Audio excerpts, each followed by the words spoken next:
afraid of taking off your shirt in public? Don't be embarrassed. Just say, I love Lyle back instead with male breast reduction. Many men develop a fullness in their chest as boys that persists and even worsens as they get older. This condition is called gynecomastia, and with simple liposuction, most cases can be effectively treated. Call 856-MAKEOVER today to schedule your private consultation with Dr. Lyle and Back. That's 856-MAKEOVER, or visit ilovelyle.com. Tired of sitting in traffic? If you won the $174 million Powerball jackpot, you could take your private jet anywhere. After all, anything can happen in Jersey.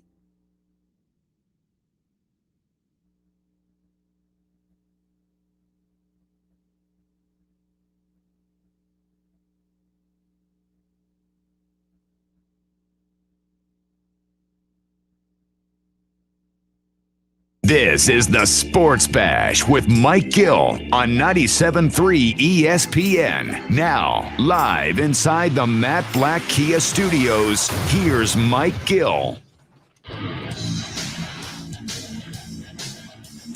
Josh Hennig filling in for Mike Gill on a happy hour Friday. Going to be hanging out with you guys today here on 97.3 ESPN FM, the 97.3 ESPN mobile app, Facebook, YouTube, Twitter. You know the deal. We're everywhere you want to get us. Busy 4 hours to get to today. We got a lot of football talk to get into. Also with the Phillies talk. 3-game losing streak. Man, the Phillies are a bunch of losers right now. And you would think, oh, well, this team, they know what they're doing, right? Well, apparently not. And by the way, the Mets made a trade today. They acquired Rich Hill. So you got that going against the Phillies as well. The Mets got a pitcher. Now, that might be a little sign to you that it might be a little bit longer that DeGrom's going to be out. You know, they keep saying that the issue might be his concerns about his elbow. They don't want to tear any ligaments. So maybe this whole DeGrom thing is a little bit more dicey than we thought. So, but they acquired Rich Hill. Last night, the Rays acquired Nelson Cruz from the Twins. So trades have already started, and we are a week away from the Major League Baseball trade deadline coming down. So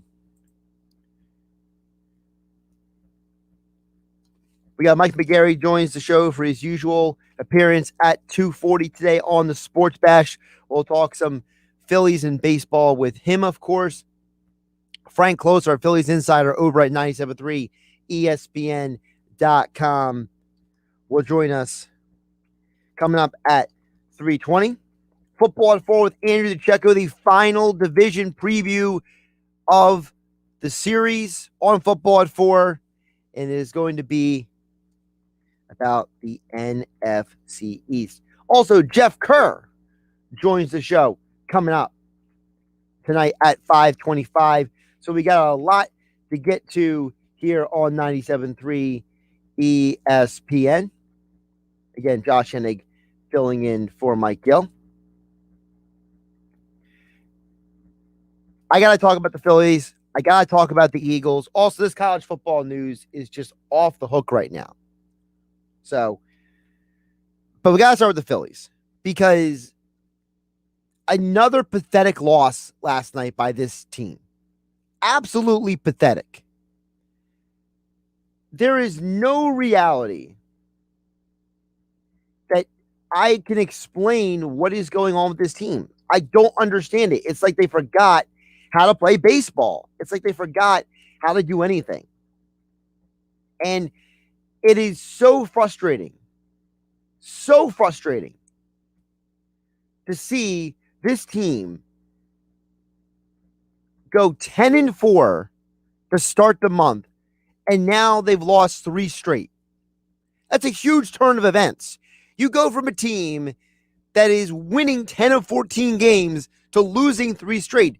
And 3 games, it just felt like you were completely despondent after every game. I know Billy Schweim in the locker room is calling it a roller coaster.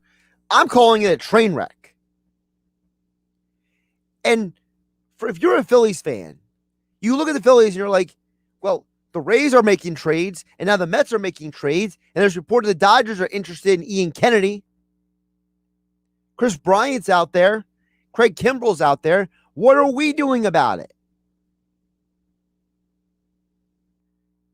And then I heard Jason Stark this morning on MLB Network, and he made a comment that the Phillies owners trust Dave Dombrowski completely. And if Dombrowski is telling them, you got to go into luxury tax, you got to make this or that move, that's what they're going to do. They're going to go along with whatever Dombrowski suggests. Now, on one hand, that's a good thing, because I think that we all can agree that Dombrowski definitely knows way more than Klintak or McPhail. He's got the resume, he's got the pedigree, and he certainly knows more than no offense to John Middleton, but I don't want him making my baseball decisions long term. That's for sure. So for the Phillies, I'm looking at a team that, for all intents and purposes, should be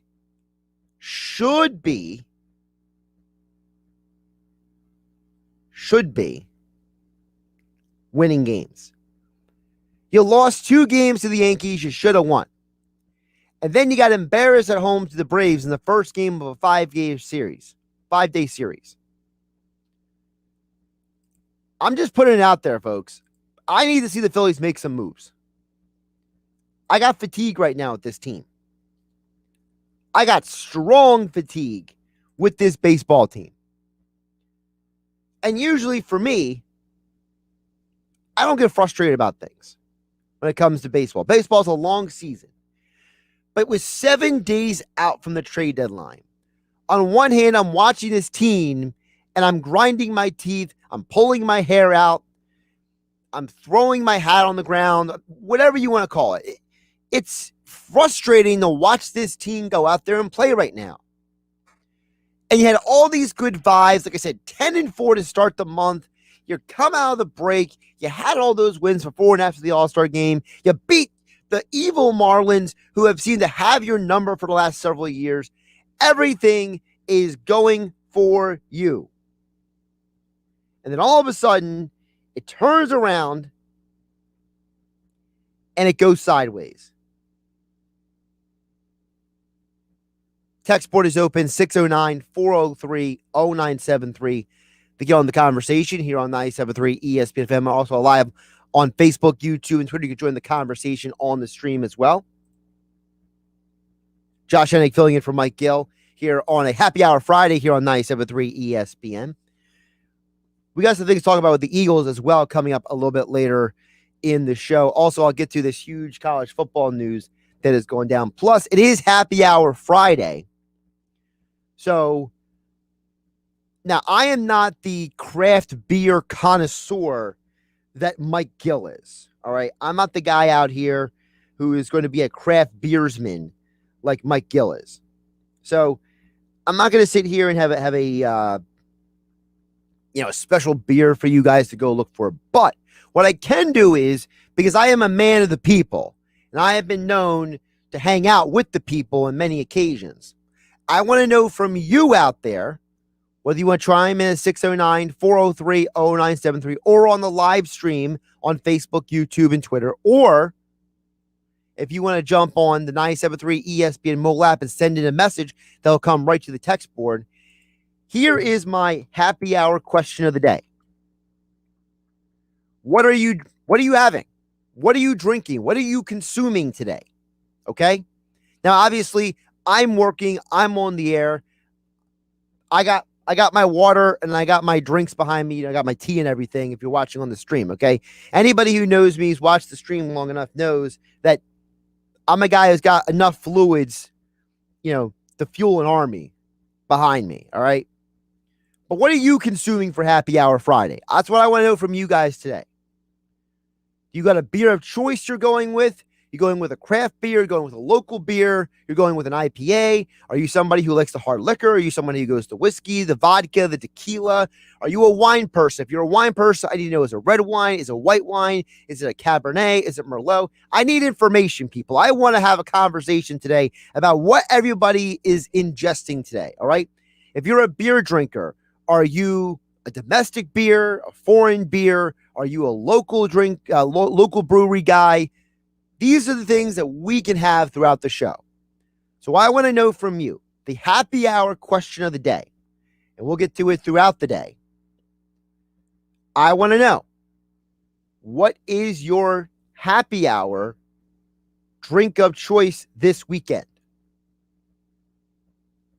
609-403-0973. When you're watching the Phillies and when they drown your sorrows away this weekend, when you see the Mets making trades and the Phillies are not, the knowing that you got to wait another 4 days until NFL training camp for the Eagles reports, the fact that the Cowboys are going to be on Hard Knocks this year, so you're going to get oversaturation of Jerry Jones in your life.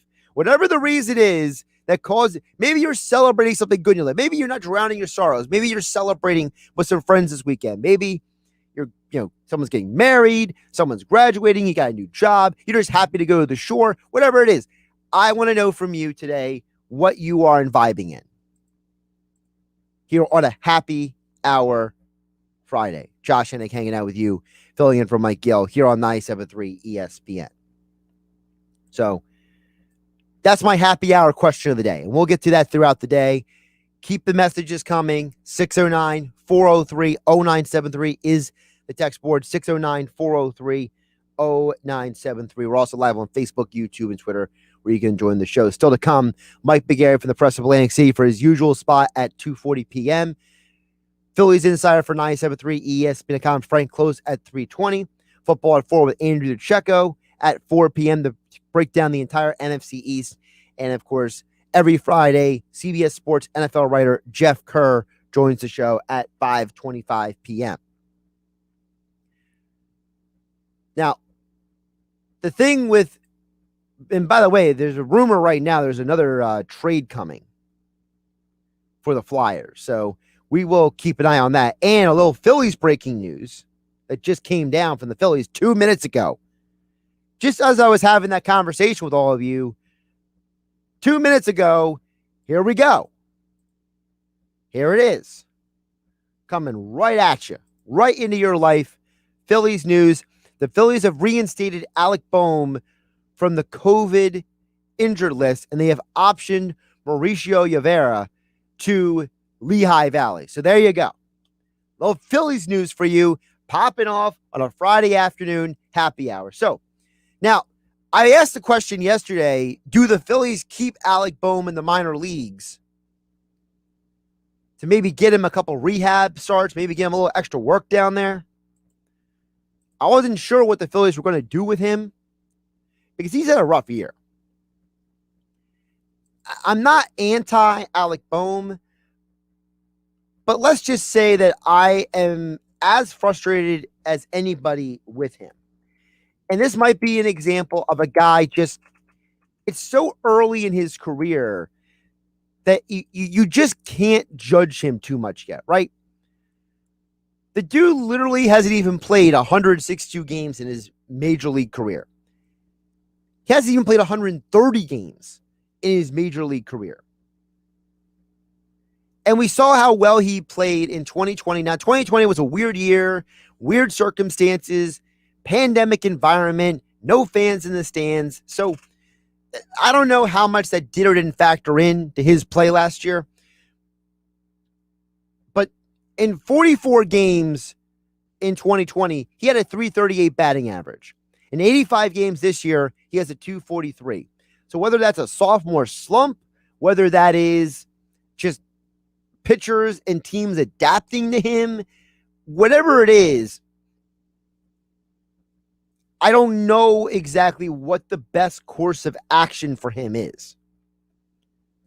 Because when you look at his background, if you look at the fact that when he was in the minor leagues, this is a guy who did have a solid batting average, okay? in college, he did have a solid batting average. So he has it within him to be a guy who hits for average. In college, he hit 317. In 166 games in college, which is the equivalent of a Major League Baseball season, 162, 166, 4-game difference. So he had 33 home runs. He had a 317 batting average. He was almost 400 on base percentage. So we know in college he had it in him, right? And you figure, okay, maybe the numbers will go down a little bit when he gets to the minor leagues. Well, in the minor leagues, over 3 seasons, and also 166 games, so the same number of games in the minors as in college, he had a 293 batting average, so slightly down. 21 home runs instead of 33. So a little bit of drop-off in the power, a little drop-off in the batting average, but it's not like it's an extreme drop-off, right? He had 20 less hits in the same number of games in the minor leagues versus college. And almost the same number of at-bats, too. So he has a level of consistency in him. I'm just curious what this means for Alec Bohm moving forward. Is this just a sophomore slump? I was suggesting yesterday maybe he should have stayed at AAA for the weekend to get more at-bats, to maybe just get back into things, kind of get the groove back in. Because he struggled this season. And it's not just the 243 batting average that concerns me. Because the 243 batting average, the whole team has struggled to hit at times. But it's the fact that if you look at his numbers, recent months, in the last 59 games, he has a very mediocre 260 batting average. Very mediocre. He has 59 strikeouts in 59 games played. Not thrilling. 54 hits in that same stretch. From May 1st to July 10th. So, I don't know what to make of Alec Bohm right now. Do I think he still has it within him to be a good hitter? Yes. But there's also a part of me that looks at Alec Bohm and says, all right, Alec, I don't know what you are right now.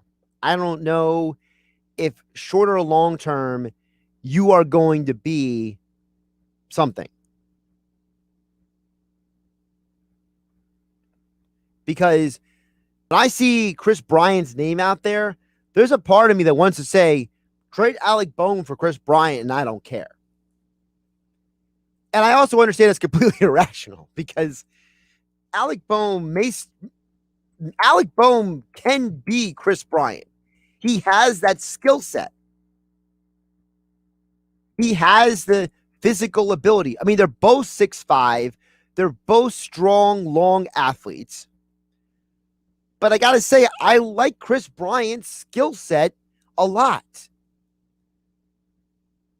I mean, the dude's been a rookie of the year. He's been an MVP. And by the way, this year he's played multiple positions. He's a way better fielder than Alec Bohm is. This year alone, Chris Bryant has played games at third base, right field, left field, center field, and first base for the Cubs. So he's a better fielder than Alec Bohm. He's been an MVP. He's on the trade block. It's well known. According to reports right now, there are multiple teams who have called the Cubs about the availability of Chris Bryant. There's a continuous belief, if you listen to the people on, like Jeff Pass on ESPN or Ken Rosenthal on MLB Network, that Chris Bryant's getting traded. I got to tell you guys, if the Cubs came to me and I was the GM and the Cubs said, you know what? You want Chris Bryant? Give me Alec Bohm. I am not sweating that deal at all. I am making that deal 110% of the time. And you know what? Alec Bohm may go on to have a great career. But Chris Bryant is 29 years old. He's a better fielder than Alec Bohm. I want that guy. I need that guy. I feel like Chris Bryant could be a superstar with this team. I understand he's going to be a free agent after this year. I understand in order to keep him, it's going to cost some serious money because he is 29 years old. He's in arguably the prime of his career. He turns 30 next year. So that means his age is right in the wheelhouse of guys like Bryce Harper and JT Realmuto. So you're getting another guy who's like in that same age range. But he could be your starting third baseman. Or maybe he's your starting center fielder. I don't know. Either one. Doesn't matter. So I'm very conflicted on Alec Bohm. You tell me what you guys think. 609-403-0973 is the text board to get on the conversation. Again, the news came out. Alec Bohm has been reinstated from the COVID injured list, and they've optioned Mauricio Rivera to AAA Lehigh Valley, had the Philadelphia Phillies. That news came down just minutes ago. Of course, the Phillies are back in action again tonight against the Braves. Zach Wheeler is the projected starter. We'll be talking more Phillies throughout the show coming up. Press of Atlantic City sports columnist Mike McGarry joins us coming up at 2:40 p.m. And then Phillies insider for 97.3 ESPN.com Frank Klose joins us at 3:20 p.m. tonight. We're also live on Facebook, YouTube, and Twitter. Josh Hennig filling in for Mike Gill here on the Sports Bash on 97.3 ESPN FM. The Sports Bash being brought to you by Matt Blatt Nissan. The all-new Matt Blatt Nissan is now open on the Black Horse Pike in Egg Harbor Township, next to Home Depot. Visit them online at mattblattnissan.com. Also, I asked the question earlier, and I'll ask it throughout the show. The happy hour question of the day. What is your drink of choice and why? Are you a beer person? All right. What are you consuming for happy hour Friday? Are you a domestic guy? Bottle, can? Are you an IPA guy? Are you a craft beer guy? Are you a South Jersey brewery guy? There's a ton of great breweries here in South Jersey. Or are you not a beer person? Are you someone who's saying, I want the hard liquor, give me my vodka, tequila, rum, whatever it is? Or are you a wine person? Are you a red wine, a white wine? I need details, folks. I need to know what you're consuming this weekend. I want to have a conversation about it. It's Happy Hour Friday. Let's have a little fun today. Josh Hennig hanging out with you, filling in for Mike Gill here on 97.3 ESPN FM, live on Facebook, YouTube, and Twitter. You can join the conversation on the stream there, and you can listen to all the shows on the 97.3 ESPN mobile app, all your Phillies, Sixers, Eagles, Flyers coverage, as well as South Jersey high school sports. A South Jersey alumni of a South Jersey high school has been nominated for the Blitnikoff Award as the best wide receivers in college football. Find out more details about it right now over at 97.3 ESPN.com and the 97.3 ESPN mobile app. It's free thanks to First Bank of Seattle City. This weekend on Major League Baseball on ESPN Radio, the Chicago White Sox sit high atop the AL Central, while the Milwaukee Brewers in first in the NL Central. And the two go head-to-head this weekend in Milwaukee. Well struck left center field, way back and gone. Jose Abreu will touch them all. The Brewers and White Sox. Coverage begins tomorrow at 6:30 Eastern. Listen to Major League Baseball on 97.3 ESPN. No matter the mileage, no matter the make, no matter what you owe, Matt Blatt Kia wants your vehicle today. Even if you don't want to buy a new car from us, we need to replenish our inventory, so we need your vehicle, no matter the situation. Stuck in a loan or lease? Matt Blatt Kia wants to get you released. Get cash for your car today, up to 125% of Kelley Blue Book fair market value, even if you don't buy a car from us. However, if you are looking for a new ride, take advantage of New Jersey Charge Up Incentive Program. Get $10,000 off on all brand new 2020 Niro EV, all 2021 Kia Souls, $1,500 cash back, or pay 0 interest for 60 months on every Kia Sportage, Forte, and Stinger. It's gotta be a Matt Blatt Kia. Offers with approved Tier 1 or 2 credit through Kia Motors Finance. Not all will qualify. 0% based on 1667 per 1,000 borrowed. Negative equity finance into new loan. Call 877-289-6670 or go to mattblattkianj.com for complete details. Expires 8/6/2021. Matt Blatt Kia, 6211 Black Horse Pike, Egg Harbor Township, and now on Route 37 in Toms River.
Hey guys, are you afraid of taking off your shirt in public? Don't be embarrassed. Just say, I love Lyle back instead with male breast reduction. Many men develop a fullness in their chest as boys that persists and even worsens as they get older. This condition is called gynecomastia, and with simple liposuction, most cases can be effectively treated. Call 856-MAKEOVER today to schedule your private consultation with Dr. Lyle and Back. That's 856-MAKEOVER, or visit iloveLyleback.com. Tired of sitting in traffic? If you won the $174 million Powerball jackpot, you could take your private jet anywhere. After all, anything can happen in Jersey. You can watch the Sports Bash live now on Facebook, YouTube, and Twitter. Search 97.3 ESPN or visit our website, 973ESPN.com.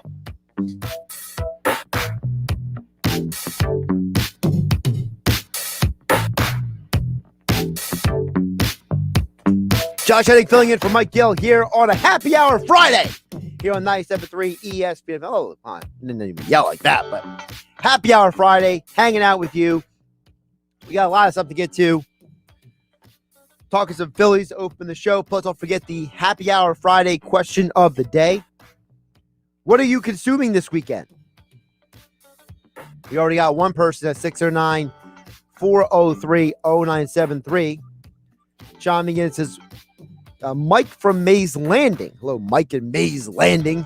Says, we're drinking Honey Jack all weekend. That's Mike in Mays Landing at 609-403-0973. So I'm assuming that is the Jack Daniel's Tennessee Honey, or is it the Honey Bourbon?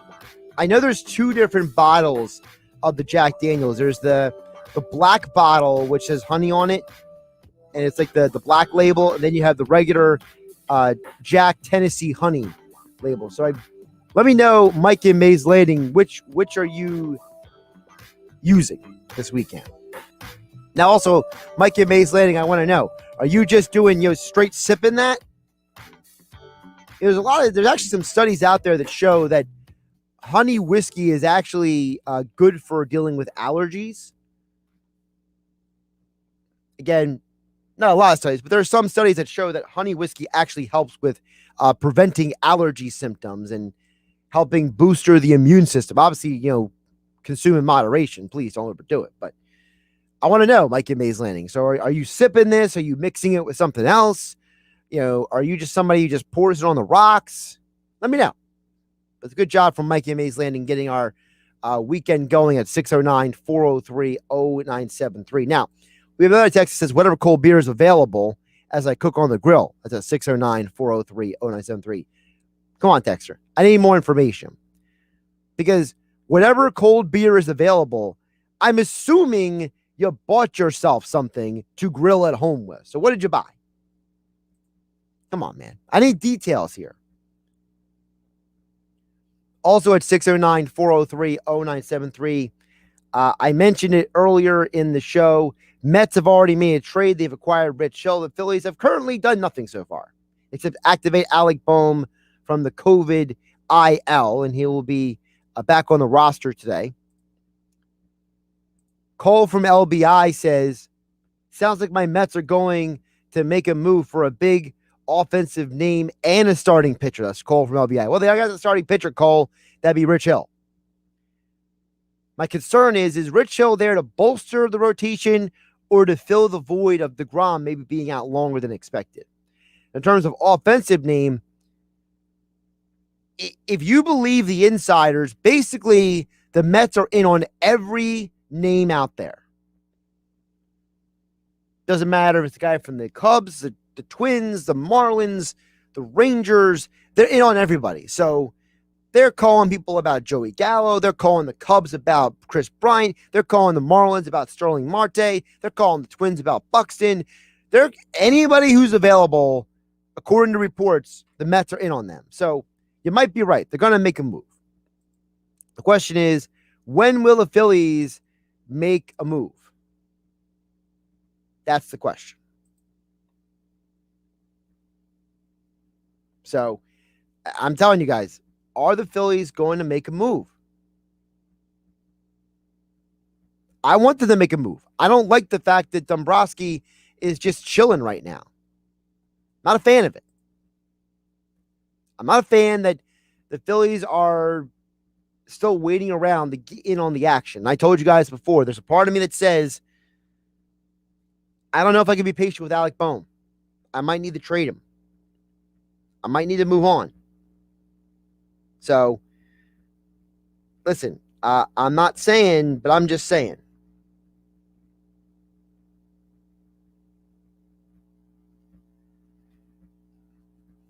Mike McGarry, again, will join us coming up in about 10 minutes from now to get more into the Phillies and more. I mentioned as well about the Eagles. We are 4 days away from Eagles camp reporting, and we'll be digging deeper into football at 4 with Andrew DiCecco at 4 p.m. and then Jeff Kerr, CBS Sports at 5:25.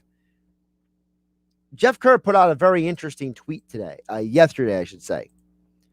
So, Jalen Hurts, from weeks 4 through 16 of last year, the 3 games that he started and finished. So, the games against the Saints, Cardinals, Cowboys, the 3 games that he started and finished,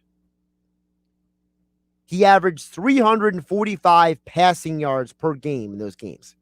That was the most in the NFL during that stretch of 3 games.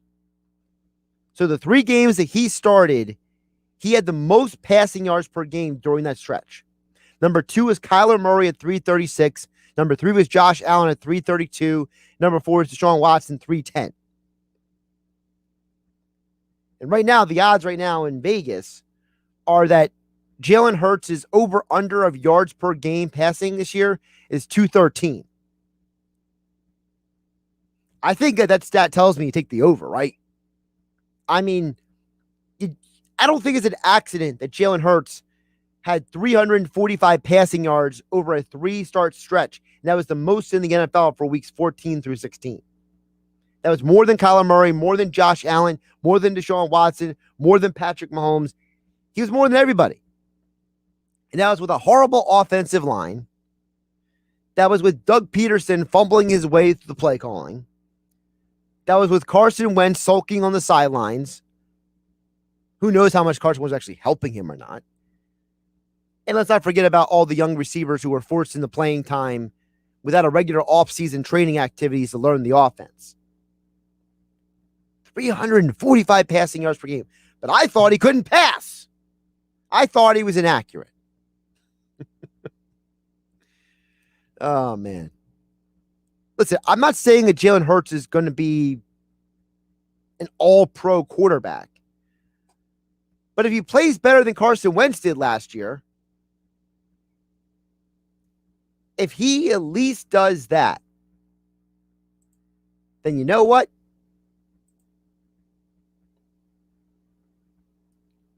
At least then, you have a situation where you might win a few more games. At least then, you might actually try to not go 4-11-1. By the way, you can't go 4-11-1 because there's 17 games this year. So maybe 4-12-1. I'm telling you guys right now, I've said this multiple times here on 97.3 ESPN. When I look at the Eagles last year, Carson Wentz lost this team 3 games by himself. By himself. He lost 3 games. So that's 3 games in the other direction on the win column. So Jalen Hurts was averaging 345 yards per game in his 3 starts that he played from beginning to end, which is more than Carson Wentz did last year. Maybe if the baseline is play better than Carson Wentz in 2021, I think you might got that with Jalen Hurts. I'm not promising you a great quarterback. I'm not promising you an NFC East championship. I'm just saying you might actually win some games. You might actually have a little fun. Josh Hennig here, Happy Hour Friday here on 97.3 ESPN. The question I asked earlier, what are you consuming this weekend? 609-403-0973. Joey D. in Ventnor says, Corona Premier on the beach and tequila at night. So Joey D is all in on the Corona and tequila combination with his life. Now, Joey, here's the thing. Is that Corona Premier in the can or the bottle? because I know a lot of people are very particular about do they do can or do they go bottle with some of their imbibing. Okay. And with the tequila, we talking about Patron. We talking about, Don Juan. We talking about Hornitos. We talking about Jose Cuervo. Shoot me back some details, Joey D. Inventor.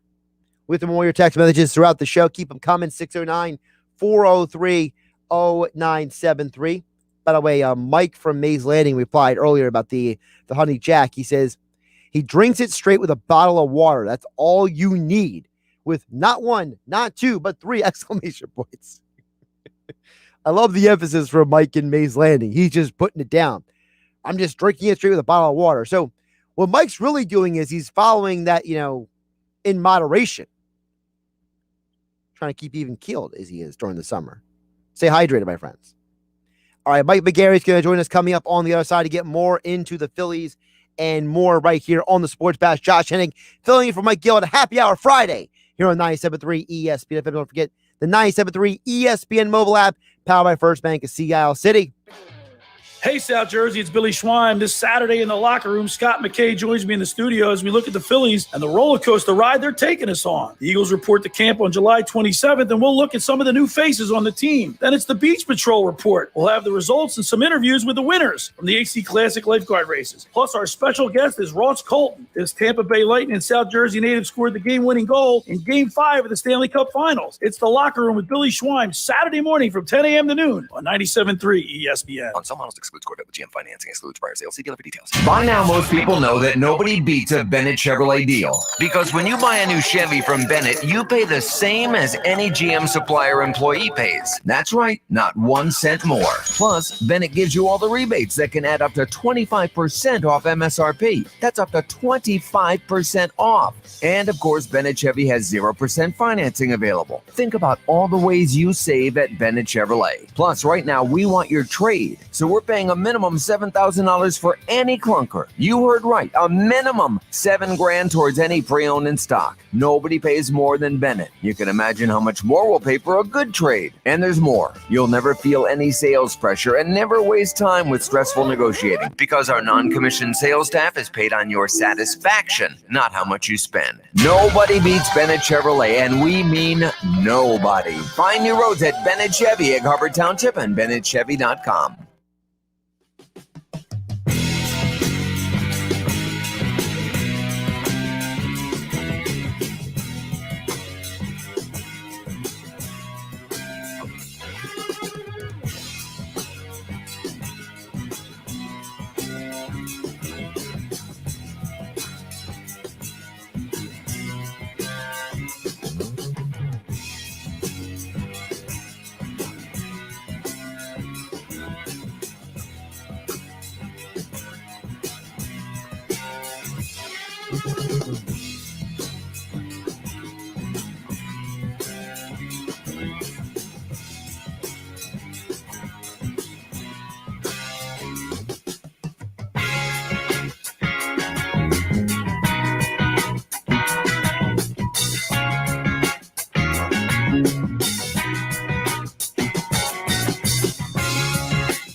Are you a Philly sports fanatic? you love to travel and cheer on our hometown squad across the country, you need to check out Philly Sports Trips. Join your fellow Philly sports fans and book your trip with Philly Sports Trips to cheer on the Birds this fall as they travel to Las Vegas to take on the Raiders. Travel packages can include chartered airfare, hotel, rides to and from the airport and stadium, game tickets, tailgate parties, entertainment, and more. Check out all the great Vegas travel packages Philly Sports Trips offers. Visit phillysportstrips.com. Now, back to the Sports Bash on 97.3 ESPN. Josh Hennig filling in for Mike Gill here on the Sports Bash. Happy Hour Friday here on 97.3 ESPN FM, the 97.3 ESPN mobile app. And we are live on Facebook, YouTube, and Twitter. We're joining us right now on the stream. As you can see him as he joins Mike Gill every Monday, Wednesday, and Friday. It is Mike McGarry from the Press of Atlantic City. His must-win column is out now. Phillies need vaccinated pitching right now, says Mike McGarry. Mike, how are you doing on this Friday? I'm doing well, Josh. How are you? Where's Gill? Taking the day off? Gill is with his baseball team who are in the regionals today. So, okay. There you go. So Mike is actually, he's not working here, but he's technically still doing work, if you want to phrase it that way. Right. Standing in third base, giving some signs. Hit away. There you go. Exactly. So, Mike, I'm so glad your must-win column is about pitching, because I feel like I've been screaming about this for the last few days, because to me, aside from the fact they had the COVID issues, I felt that the two losses to the Yankees were honestly embarrassing. And then today, we see the Mets, they went out and got Rich Hill, and I know it's not a high-profile move, but Rich Hill would probably be very nice right now in the Phillies rotation. Yeah, absolutely. Rich Hill is a guy, especially with Zach Eflin out, would fit in nicely as a starter there. He is about 40 years old. He's an experienced pitcher. He's been in some big games. He's a 5-inning guy. He's probably not going to go 7 or 8. But, the Phillies could use a guy like that right now. Go out there and pitch 5 effective innings, especially with what they have, the issues they have. And my concern is, and the reason I wrote the column today is, one, everybody's talking about whether they're going to be buyers or sellers on July 30th. I'm worried about them having the pitching to make it to July 30th. They began a stretch last night where they played 20 straight games. And you saw last night, ordinarily, Matt Moore is out of that game last night in the 3rd or 4th inning, right? But they pitch him through the 6th because they don't have anybody else to bring in, partially because of COVID, because Bailey Falter is a guy who could have came in and given him some length, but he's on the COVID list. So I'm saying for practical purposes, get some pitching in here and make sure it's vaccinated pitching, because you don't want to trade for a reliever and watch him sit out. After July 30th, they got 59 games left, right? You don't want to trade for a reliever on July 30th and then watch him get caught up in COVID stuff and miss 10 of those 59 games, or trade for a starter who gets caught up in COVID stuff and miss 2 to 3 starts. So to maximize the value, I think, get some pitching in here and make sure it's vaccinated. Yeah, and listen, I understand that, Dombrowski did that interview with John Clark where he says, hey, we can score enough runs to overcome our defense and our pitching. But, Mike, guess what? The last 3 games proved they can't always outscore the pitching and the defense. They need more pitching, and they need plenty of it because, like you said, they're in a stretch right now where if they don't get the pitching they need, they're going to fall out of this race really quick. Right, and things change quickly, right, this time of year. I talked about this with Gill. We were talking about how on Monday you have one position, on Wednesday you have another. It was just on Sunday we were all full of optimism, right? They could have closed to within a game of the Mets.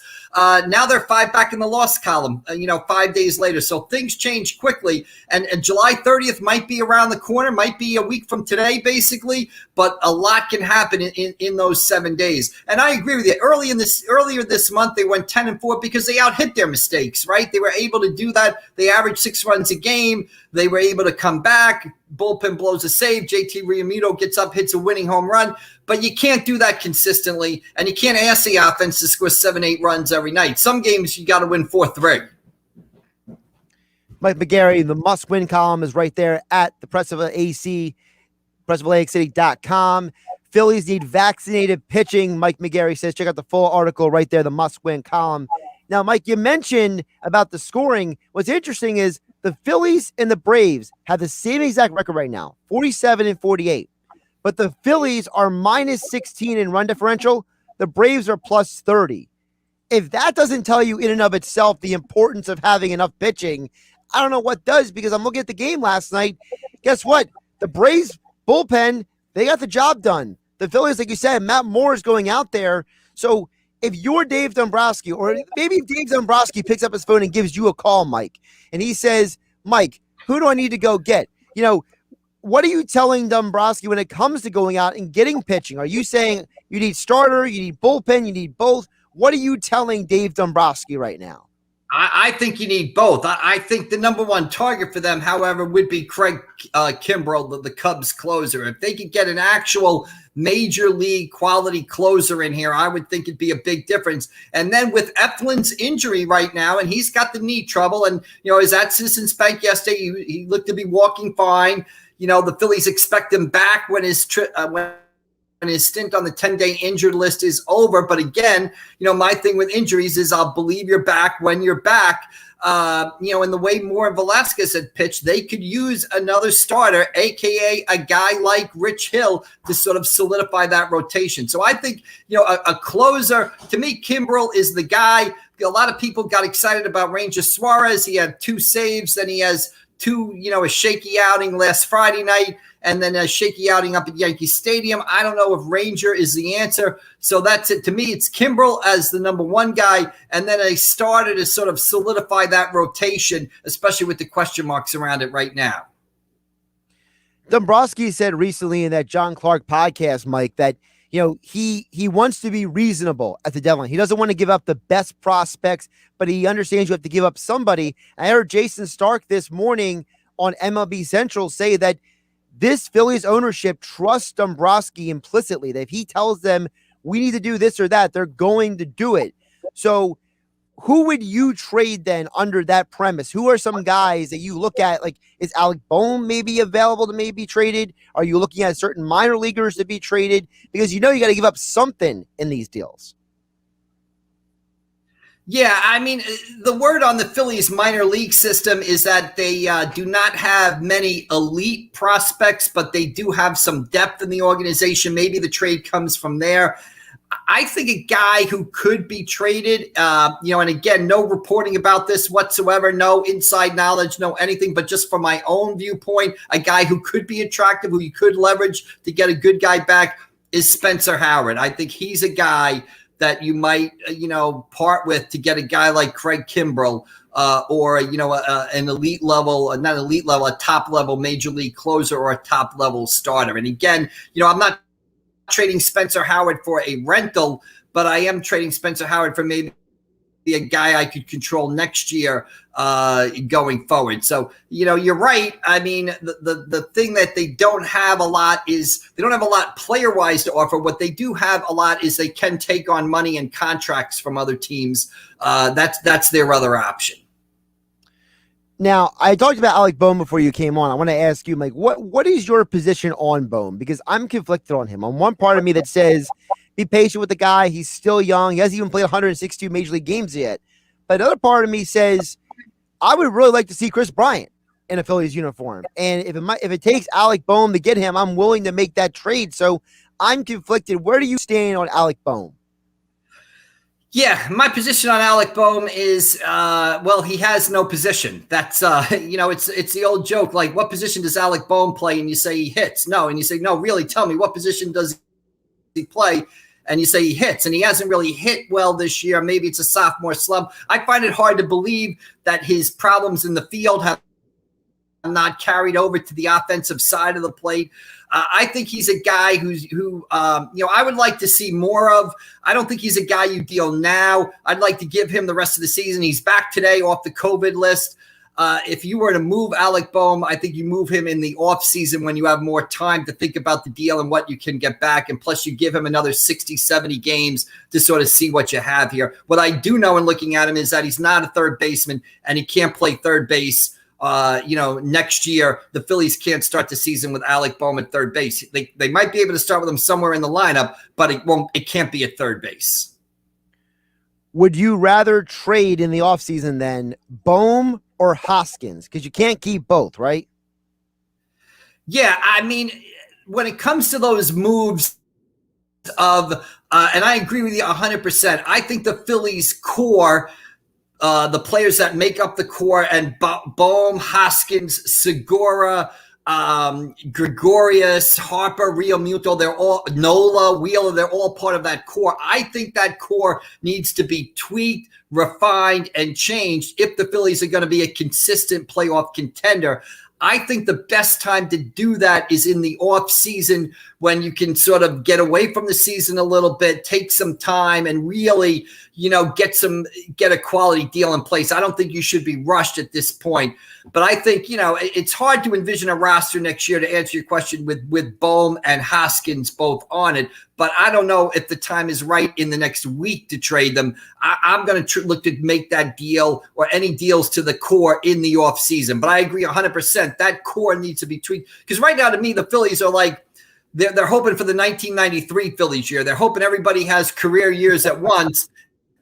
And you go to the World Series in 1993. Well, that didn't sustain itself. That, in order to have sustainable success, I think that Phillies core needs to be revised. And to me, that revision comes in the offseason, not going into a trade deadline right now, especially when you're in the race. Why not ride it out, and see what happens, basically. You're not chasing the 27 Yankees and the New York Mets. They're as a Florida team as anybody. Mike McGarry from the Press of Atlantic City joining us here on 97.3 ESPN on a happy hour Fridays. Must-win column is up right now. Phillies need vaccinated pitching right now. That is must-win column over at pressofatlanticcity.com.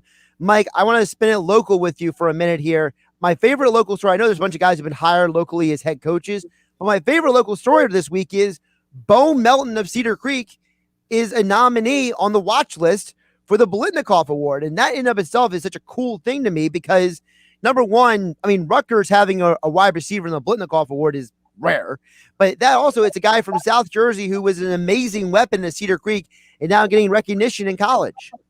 Yeah, it's a great story, and it's great, yesterday following on social media, on Twitter, I guess Bo's on the private jet going out to Big Ten Media Day out there in Indiana to represent Rutgers. You see some of the stuff that Bo and his brother have done with the billboard out by Egg Harbor Township, and some of the the licensing thing they've done and stuff like that. So it's really great to see. And if you watched Bo play in high school football, he was, games still stick out in my mind where he did everything. It was like watching the old Bugs Bunny cartoon, right? Play baseball. He intercepted a pass, returned it for a touchdown. He threw a touchdown pass on an option. He caught a touchdown pass. He ran for a touchdown. Obviously, a great high school career. His career got off to a slow kind of start at Rutgers, but last year with Chiano coming back, he had a big season. Obviously, he's got NFL potential ahead of him. Him and his three brothers, Gary Sr., Gary Jr., the older brother, Bo, and Malachi, are just great, fantastic kids, a great family, and a great local success story that we can all sort of embrace and root for. And that to me is fun. Turn on the TV Saturday afternoon and flip it on a college football game and rooting for kids that and have been in the area and you watch kind of grow up. That's an awful lot of fun, and that's a lot of fun to do. And it's great that the Melton family is experiencing that success right now. And listen, a year from now, we may be talking about Bo Melton getting drafted too, because he's considered a draft prospect for the draft next year.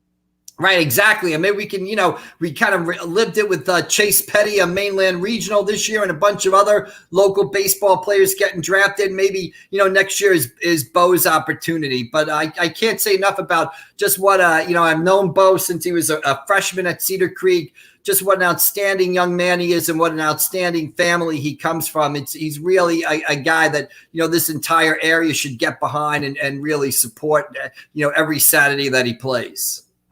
He is Mike McGarry from the Press of Atlantic City. Go check out his latest must-win column, Phillies Need Vaccinated Pitching, right now at pressofatlanticcity.com. Mike, enjoy the conversation today. Have a good weekend. All right, we'll see you down the road. Enjoy the weekend. Thank you. Josh Hennig here, filling in for Mike Gill here on Happy Hour Friday here on 97.3 ESPN. On the other side, I got comments on the YouTube stream to get to. Also, 609-403-0973 is the text board. Hour 1 down, hour 2 next here on 97.3 ESPN FM. You know it. Jersey Fresh tomatoes are the best. New Jersey Secretary of Agriculture Doug Fisher here. Jersey Fresh tomatoes are ripe and ready for sandwiches, burgers, salads, and sauces. Be sure to pick up some Jersey Fresh tomatoes today. Stay loyal to local. Jersey Fresh tomatoes.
A town square media station serving all of South Jersey. This is 97.3 ESPN, home of the Philadelphia Eagles. He is hit. He stumbles. He's down. WENJ HD Millville, Atlantic City.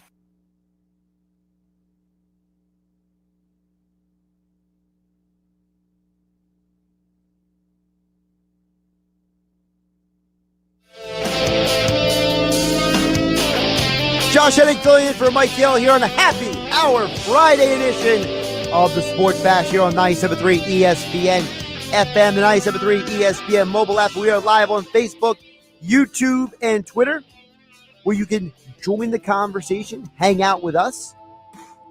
Text board 609-403-0973. Also, you can join the stream, and you can message us through the 97.3 ESPN mobile app. It's free, thanks to First Bank of Seattle City. You have a multitude of ways to get a hold of us. Latest news that the Phillies are calling up Alec Bohm. He's been reinstated from the COVID injured list. Phillies 3-game losing streak. We'll talk more Phillies with Frank Klose coming up at 3:20 tonight. Mets made a trade. They are acquiring Rich Hill from the Rays. Also, right now, there is speculation that the Flyers are going to trade, and looks like the Flyers deal is official. Some Flyers news popping off right now. So the Flyers have acquired Rasmus Ristolainen from Buffalo in exchange for the 13th overall pick, a second-round pick, and defenseman Robert Haig. So this is interesting because this is another defenseman they've acquired. So they've acquired now 2 defensemen and traded away 3 others. Three others, right? Because they traded away Gostisbehere yesterday with the draft picks on the salary dump. They've traded Robert Haig away to Buffalo in this deal for Ristolainen, and then they acquired Ryan Ellis earlier this week. They've already overhauled their defensemen overall. Now, the interesting thing about acquiring Rasmus from Buffalo is that he is a guy who, if you play fantasy hockey, he's popular because he's a guy who he blocks shots. He takes a lot of shots. He's a big hitter. Last year, 193 hits in 49 games. So he's a physical defenseman. And he replaces Haig, who himself is a physical defenseman. So Flyers making a big deal. We'll see if we can get Kevin Durso to jump on a little bit later in the show to talk about this trade. I'm going to shoot Durso a message because, obviously the Flyers trading the 13th overall pick is something him and I talked about potentially happening yesterday. But here's the big deal. This is now the second straight guy they've acquired with a 6-year contract. So Ellis has a 6-year contract. Ellis being about 30 years old. And now they got Rasmus Ristolainen from Buffalo, who's also on a 6-year contract. So this is 2 straight guys who have long-term locked in on their contracts with them. So let me just shoot Kevin a message here real quick because we'll get Durso to explain more about this deal a little bit later in the show. Josh Hennig filling in for Mike Gill here on the Sports Bash on 97.3 ESPN. Text board is open, 609-403-0973. By the way, so the Flyers have now made 3 trades in the last 7 days, and the Phillies have still made none. That I don't like that. I'll tell you that much. Not a fan of that.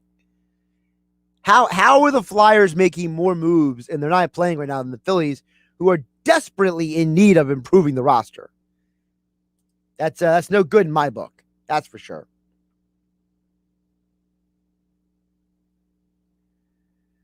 So we'll get with Kevin Durso a little bit later in the show to talk about this trade. Frank Klose still to come at 3:20. Football at 4 with Andrew DiCecco at 4 p.m. Jeff Kerr of CBS Sports joins us coming up at 5:25 p.m. right here on 97.3 ESPN. Also, the text board is open, 609-403-0973. Asking you guys throughout the day, happy hour Friday. The weekend is here. What are you consuming this weekend? What are you having this weekend? Okay. What are you drinking? We've had Joey D and Ventnor say he's going Corona Premier. We have Mike and Mays Landing said that he's going Honey Jack with water, by the way. So what are you guys consuming? 609-403-0973. Chris in Northfield is going Corona Light and Patron Tequila, sipping the beer out of the bottle with a lime and then shooting the tequila. Now, that's kind of detail I like, Chris in Northfield. I like detail. I like to know, because, if I go out to a local establishment, and I socialize with somebody, I was in Cape May last weekend. I go out locally to see the UFC fights. So you may see me out and about for the UFC fights. I go out to a lot of the towns on the weekends. I try to go out, just, get out, see people, see what people are doing. And I like to see what people are actually consuming on the weekend. What are you drinking? And so Chris in Northfield is very specific. And I've seen this setup before. The Chris in Northfield mentioned, I've seen the guy who's got the Corona, but's got the tequila shot glass next to him. And it's one of those deals where you don't take the tequila maybe immediately. You have it sitting there till you're ready for it, and then you shoot it. You wash it down with the Corona. I've seen people do that plenty of times. That's Chris in Northfield chiming in. Mike from Irma chimes in at 609-403-0973. Says, rum runners sitting my fat behind in my inner tube in my pool. That's Mike in Irma saying what he's drinking this weekend. Rum runners, fun choice, interesting choice. Don't see people drink those as often as I used to. Congratulations, though, Mike, on having a pool. I'm jealous. I do not have a pool myself, or I would probably be in it this weekend, or every weekend, actually. So I don't know what's more impressive, that Mike from Irma is doing rum runners or that he's got a pool. I'm going to go with the pool, and the rum runners comes in second. 609-403-0973. Bob from Egg Harbor City says he's drinking a German wheat beer called Hefeweizen. Never heard of this beer. I've heard of Heineken, but I've never heard of. I'm going to see if I can find a pronunciation guide for this. Because German is not my language of choice, and I've never heard of this beer at all. Let's see if I can find it. So, according to craftbeer.com, which doesn't have a pronunciation guide, a German-style Hefeweizen, Hef refers to the yeast which remains in suspension, giving the German beer a cloudy appearance, and the Weizen denotes the use of wheat. So basically, this is a yeast wheat beer. Okay, cool. Interesting choice. Can't say I've ever had it because I don't even know how to pronounce it. But Bob, it sounds good. I hope you enjoy it with your grill this weekend. 609-403-0973. One more we'll get in here before we move on. Jeff from Summers Point says Bud Lights and Fireball all weekend. Wow. I remember when Fireball first became a thing, at least for people that I knew this area around, what was that, like 12 years ago? Was the first time I heard and saw people doing the Fireballs. Not for me at all. I try to stay away from the spicy stuff. Spicy stuff and I don't get along too well. So,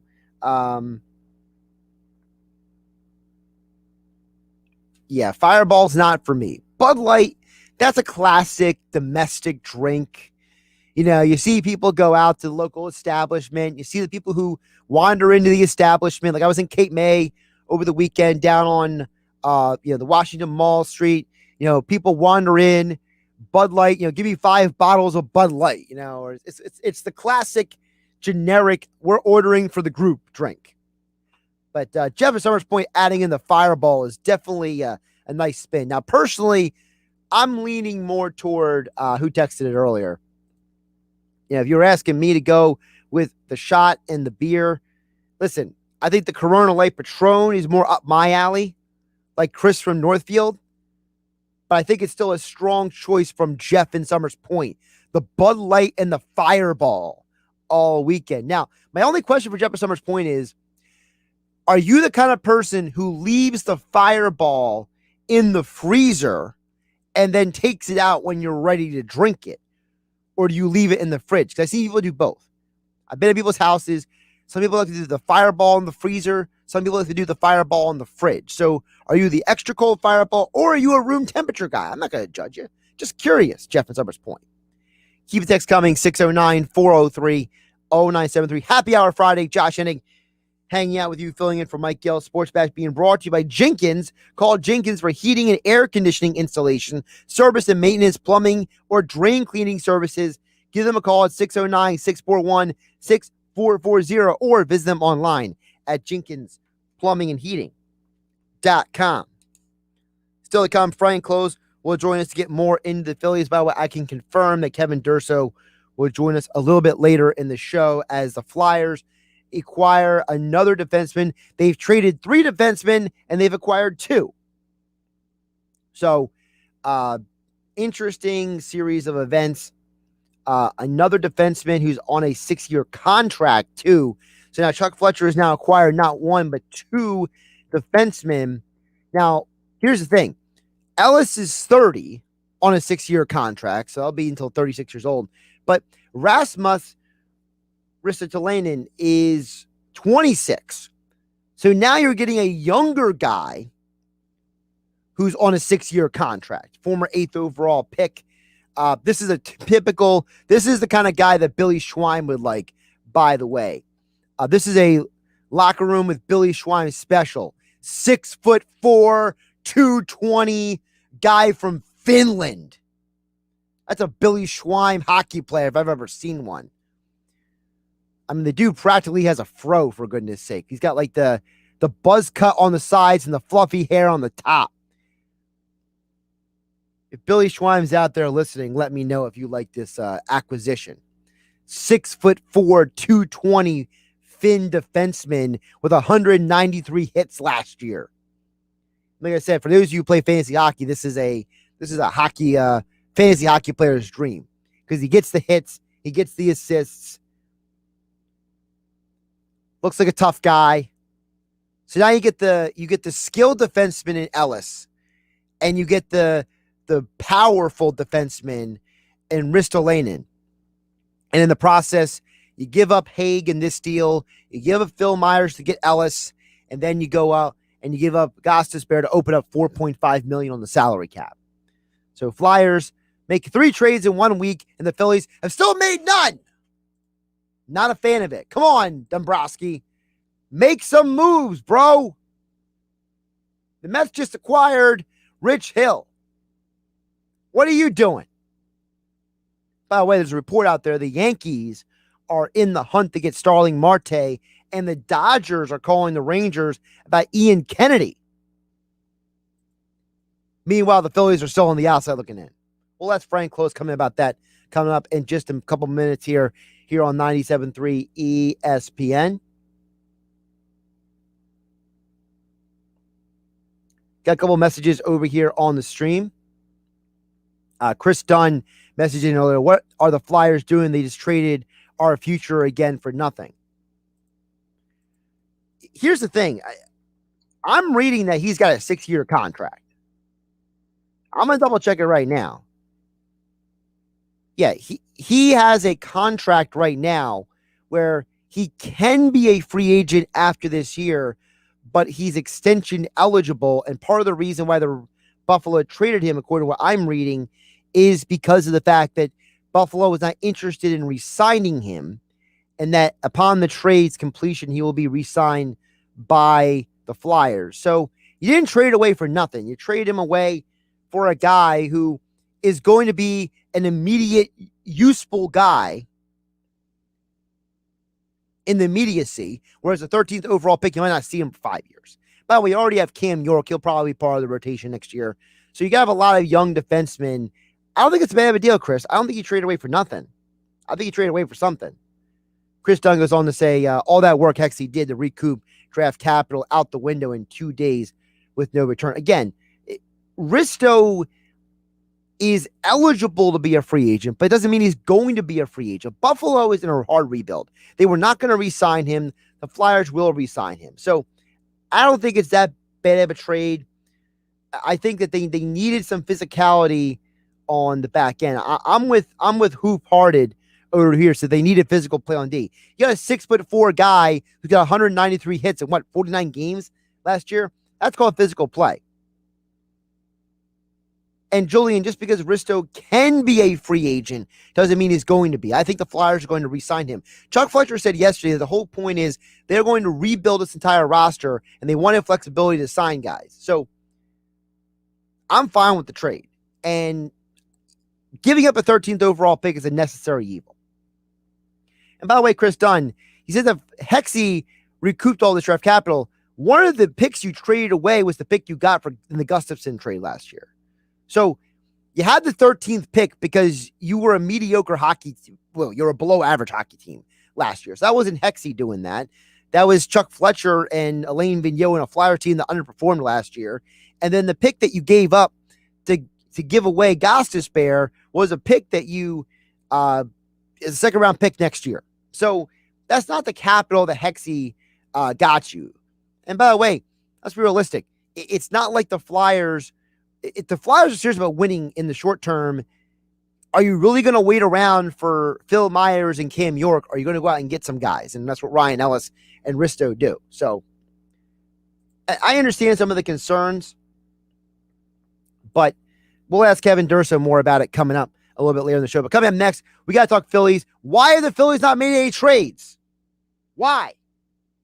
Well, that's Frank Klose coming up next here on 97.3 ESPN FM, the 97.3 ESPN mobile app. We are live on Facebook, YouTube, and Twitter, where you can join the conversation like Chris Dunn, like Julian, like Jeff Bonampuki. What's up, you man over there? We'll get the Frank Klose coming up next. What are the Phillies doing? Josh Hennig filling in for Mike Gill here on the Sports Bash. Don't forget the 97.3 ESPN mobile app for your Phillies, Sixers, Eagles, Flyers, and high school sports coverage. There's never an off season for the NFL. It's football at 4 every day at 4 p.m. on the Sports Bash with Mike Gill on 97.3 ESPN and the free mobile app. New Jersey, this is not a test. If you're looking for a deal on a new vehicle, get to Matt Blatt Nissan and get $2,500 off on every new 2021 Nissan Murano SUV in stock. Oh, yeah, it's on at Matt Blatt Nissan. Yes, get $2,500 off every new 2021 Nissan Murano in stock. Drive it today with 0 down and pay 0 interest for 60 months. Plus, Matt Blatt Nissan will buy your current vehicle for cash or trade it for top dollar. What do you get? $2,500 off. 0 money down, 0% interest on every 2021 Nissan Murano in stock. And don't forget our fast track checkout. So bring any vehicle and Matt Blatt Nissan will buy it for cash or pay top dollar for any trade in Egg Harbor Township next to Home Depot or online at mattblattnissan.com. Negative equity will be refinanced into new vehicle. Rate qualifications exist. Not all will qualify. 0% APR financing based on 1667 per thousand borrowed. Offers can't be combined. Call 877-289-6670 or go to mattblattnissan.com for complete details. Offer ends 8/6/21. It's on at Matt Blatt Nissan on the Black Horse Pike, Egg Harbor Township.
It's summer in the Garden State. Now's the time to get sweet Jersey Fresh peaches and nectarines. I'm New Jersey Secretary of Agriculture Doug Fisher, reminding you to enjoy these Jersey Fresh gems. Find Jersey Fresh peaches today at your favorite market. Stay loyal to local Jersey Fresh. Now, back to the Sports Bash on 97.3 ESPN. Josh Hennig back here on 97.3 ESPN, filling for Mike Gill. A lot of feedback we're getting on the Flyers' latest trade. Third trade this week. Kevin Durso will join us, looks like around 4:40 p.m. to get more into the deal. So the Flyers have made 3 trades this week, and the Phillies have made none. And as I was saying earlier in the show, I think these last 3 Phillies losses are a complete embarrassment. So to get more into the Phillies, joining us right now is our Phillies insider, Frank Klose from 97.3 ESPN.com. Is the Phillies have lost 3 straight after starting the month 10-4.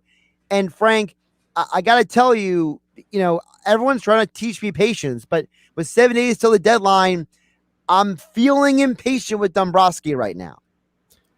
Well, I would feel differently if I thought that somebody got traded that maybe could help the Phillies. I mean, other than Rich over the hill. I mean, he's 41 years old. The Mets are taking a shot on somebody who has pitched well. You got to give Rich Hill the credit. But Nelson Cruz couldn't have helped the Phillies. Great pickup for Tampa Bay, as a designated hitter. So good for them.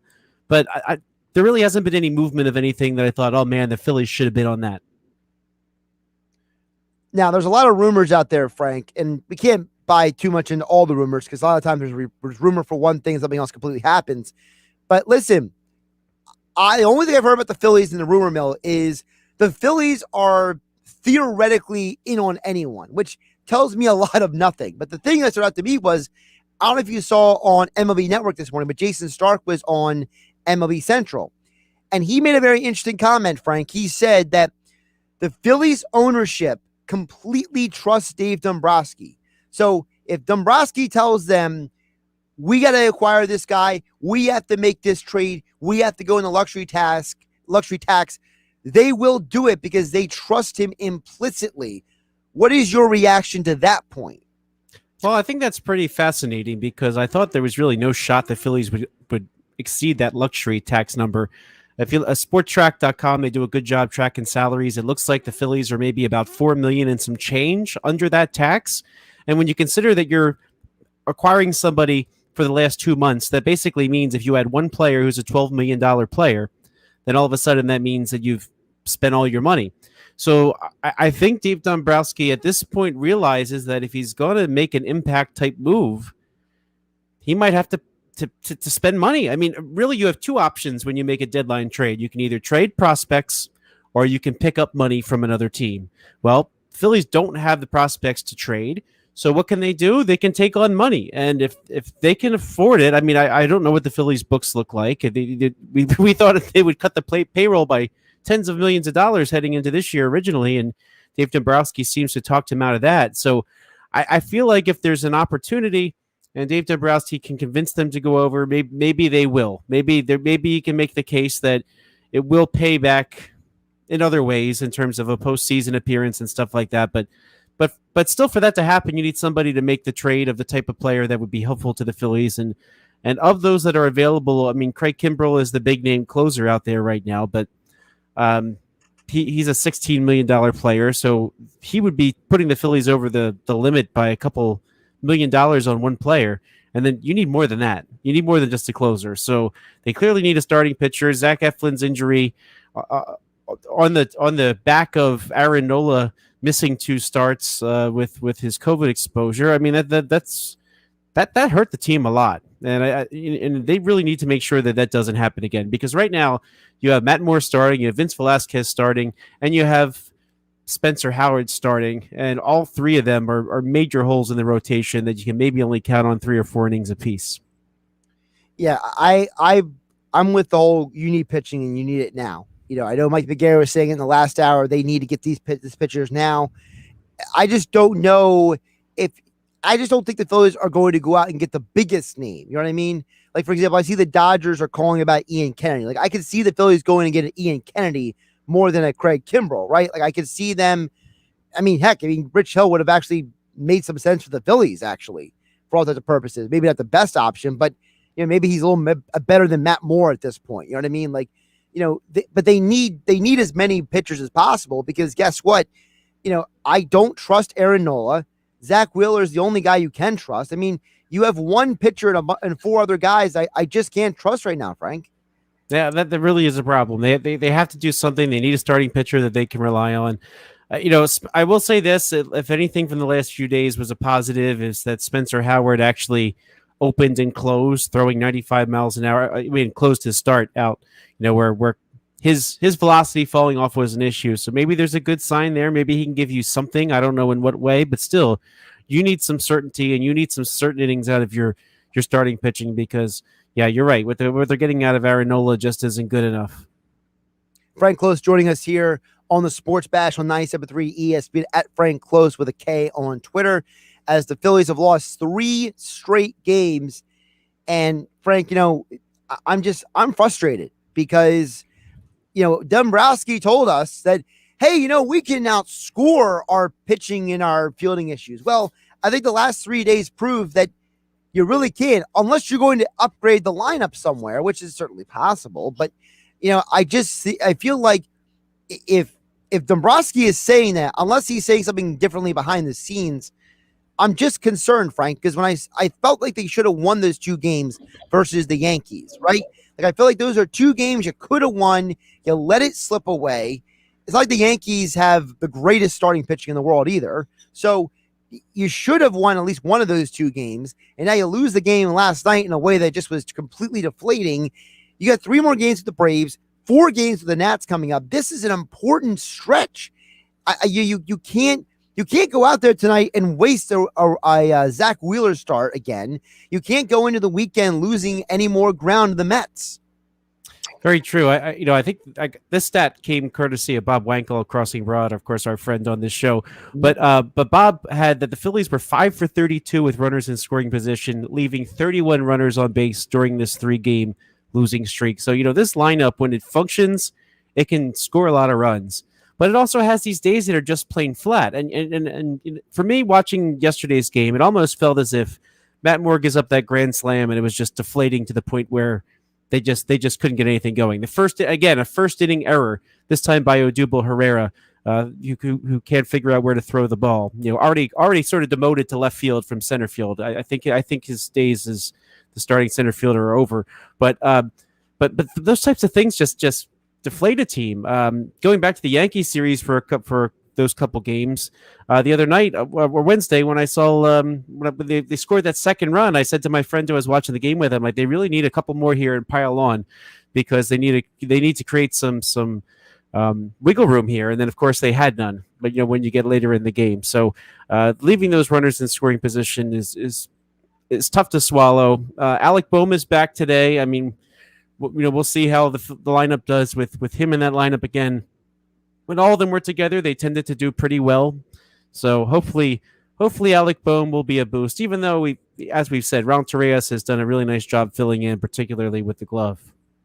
Well, I'm glad you brought up Alec Bohm, because that gets something I brought up earlier in the show, because the Alec Bohm being reinstated news happened in the 2:00 hour.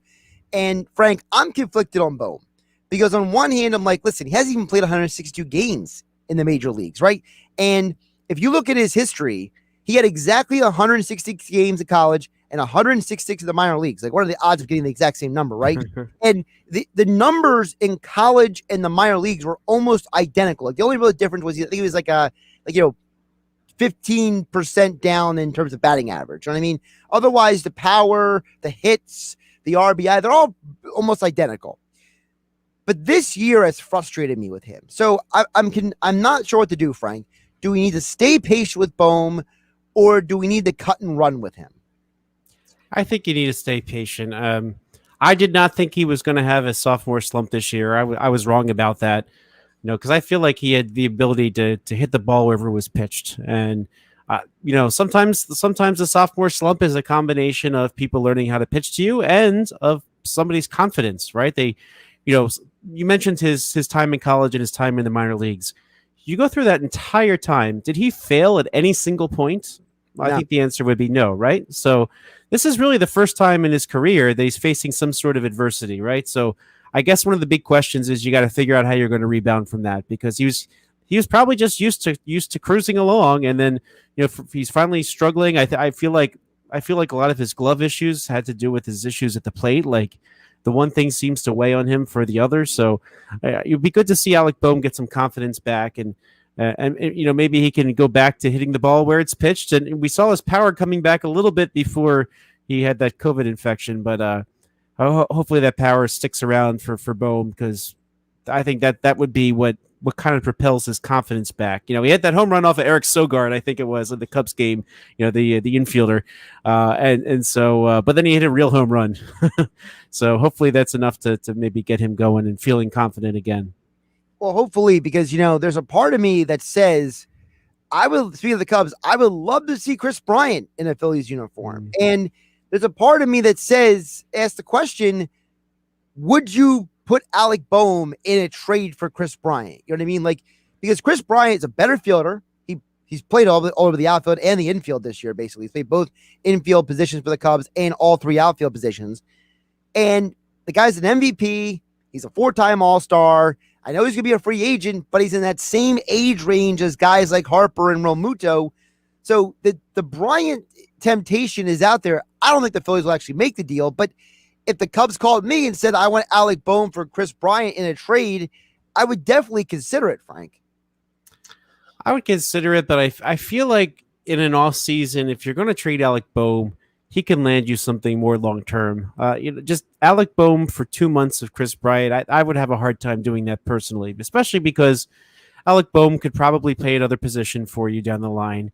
Again, we keep talking about there might be a DH again, but who knows? But that aside, he could be your first baseman, he could be your left fielder someday.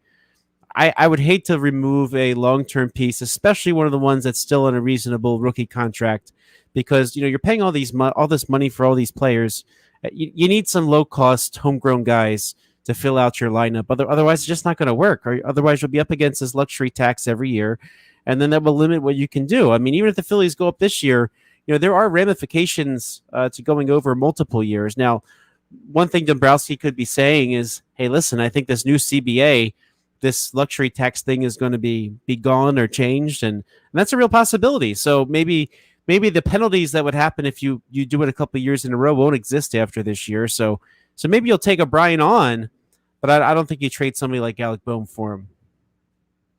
So as we are 7 days away, basically, from the deadline, which is next Friday at 4 p.m., if I remember the time correctly, what do you expect to happen over the next week? Like, do you expect the Phillies to be active? Do you feel like they're going to do a couple things? Because like I said, it just feels weird that the Flyers have made 3 trades in a 6-7 day period and the Phillies haven't. Meanwhile, the Phillies are on the field losing 3 straight, and the Flyers just traded away their first round pick today. Like, it just feels like in the city right now, you have one team that's like losing their mind on the trade button and the other team that's just sitting patiently waiting. I think a lot of the deals happen at the last minute because the teams that are willing to trade the players, they are going to try to get the best possible deal that they can. And often that happens when you have multiple teams involved and you play it out till the end. I mean, so the Phillies could be part of that. I mean, they could be in some of these names like Kimbrel for all we know.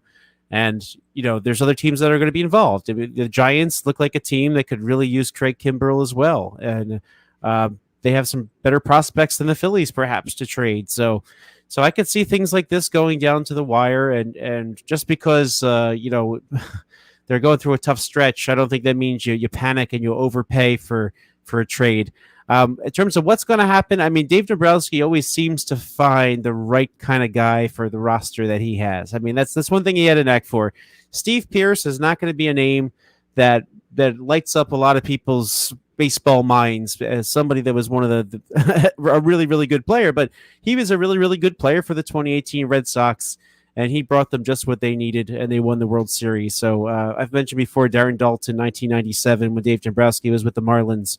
He was what that team needed to go and win the World Series. So I could see him pick up some people that we might not expect, but that are really good complementary pieces for what they have, and maybe that'll make all the difference. So I think he's been around the game enough that he's going to identify those types of players. And for all we talk about the big names, he might know that perfect complementary piece that we just haven't thought of. So I can see us being surprised between now and next Friday because Dombrowski sees it a little bit differently than we do.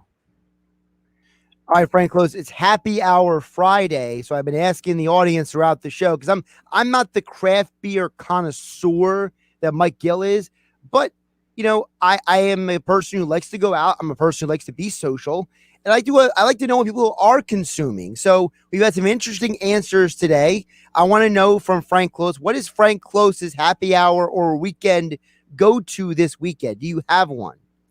I like darker beers. I like good stouts. I like good porters, and certainly the craft beer scene is my scene. So I was definitely down at the AC Beer Fest looking for the best one in either category. But even though they tended to be cold weather beers in the past, I like them all year round. So a really good stout or a really good porter.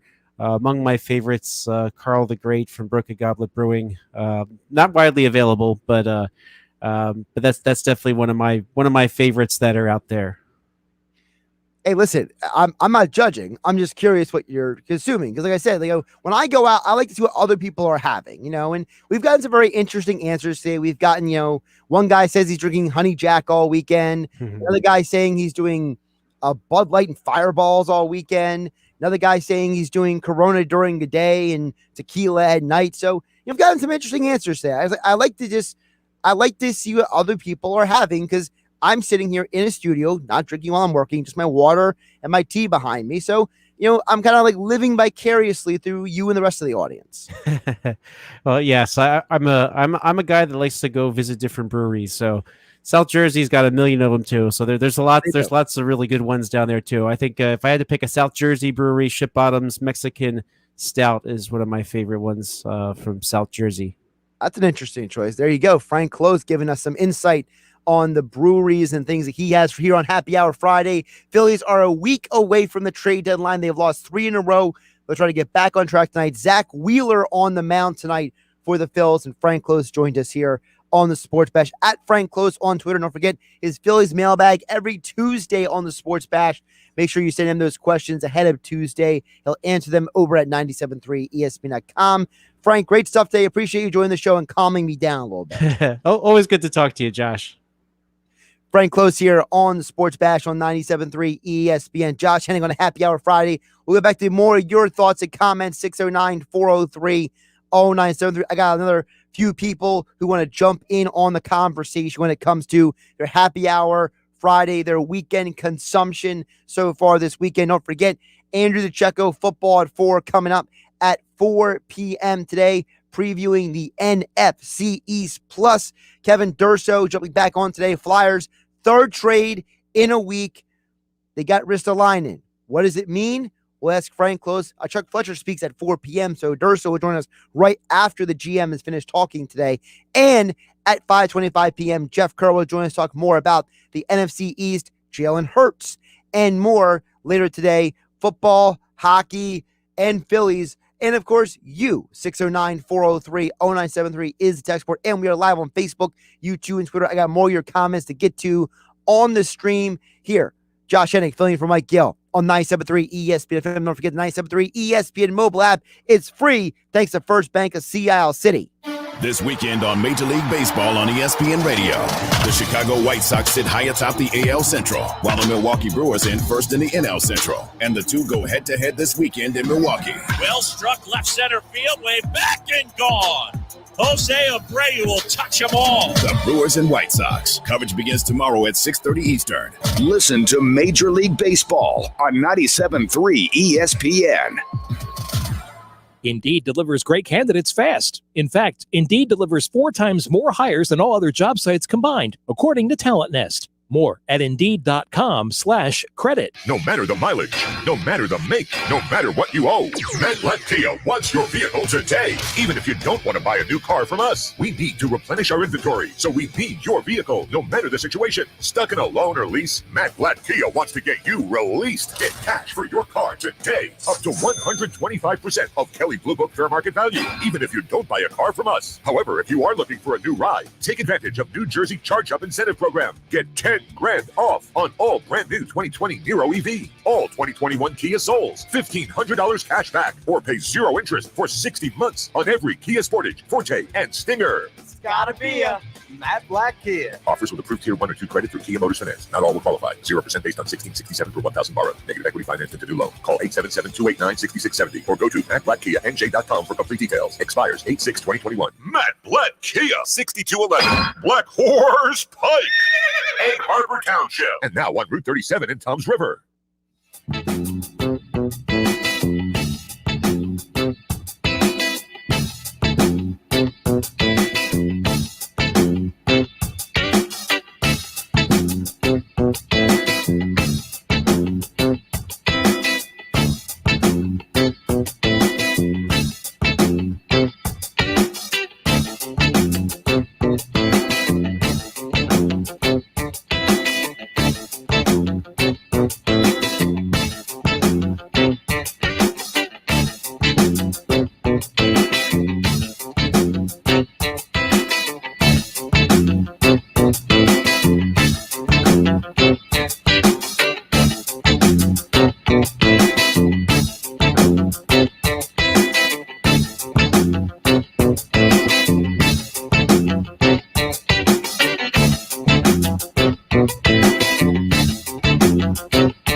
Hey, Sarah, how's business? It's going well. Our clients love our work.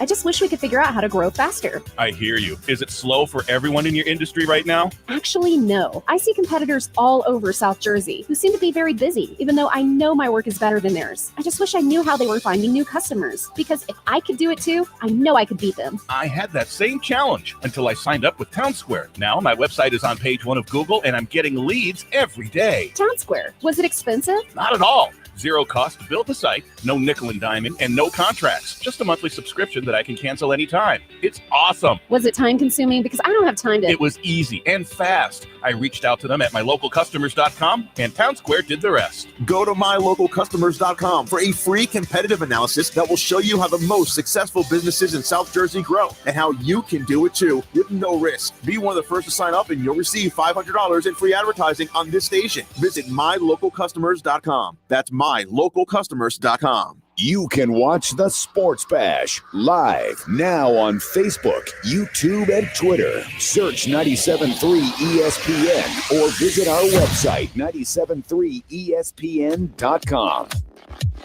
Josh Hennig back here. Happy Hour Friday here on 97.3 ESPN.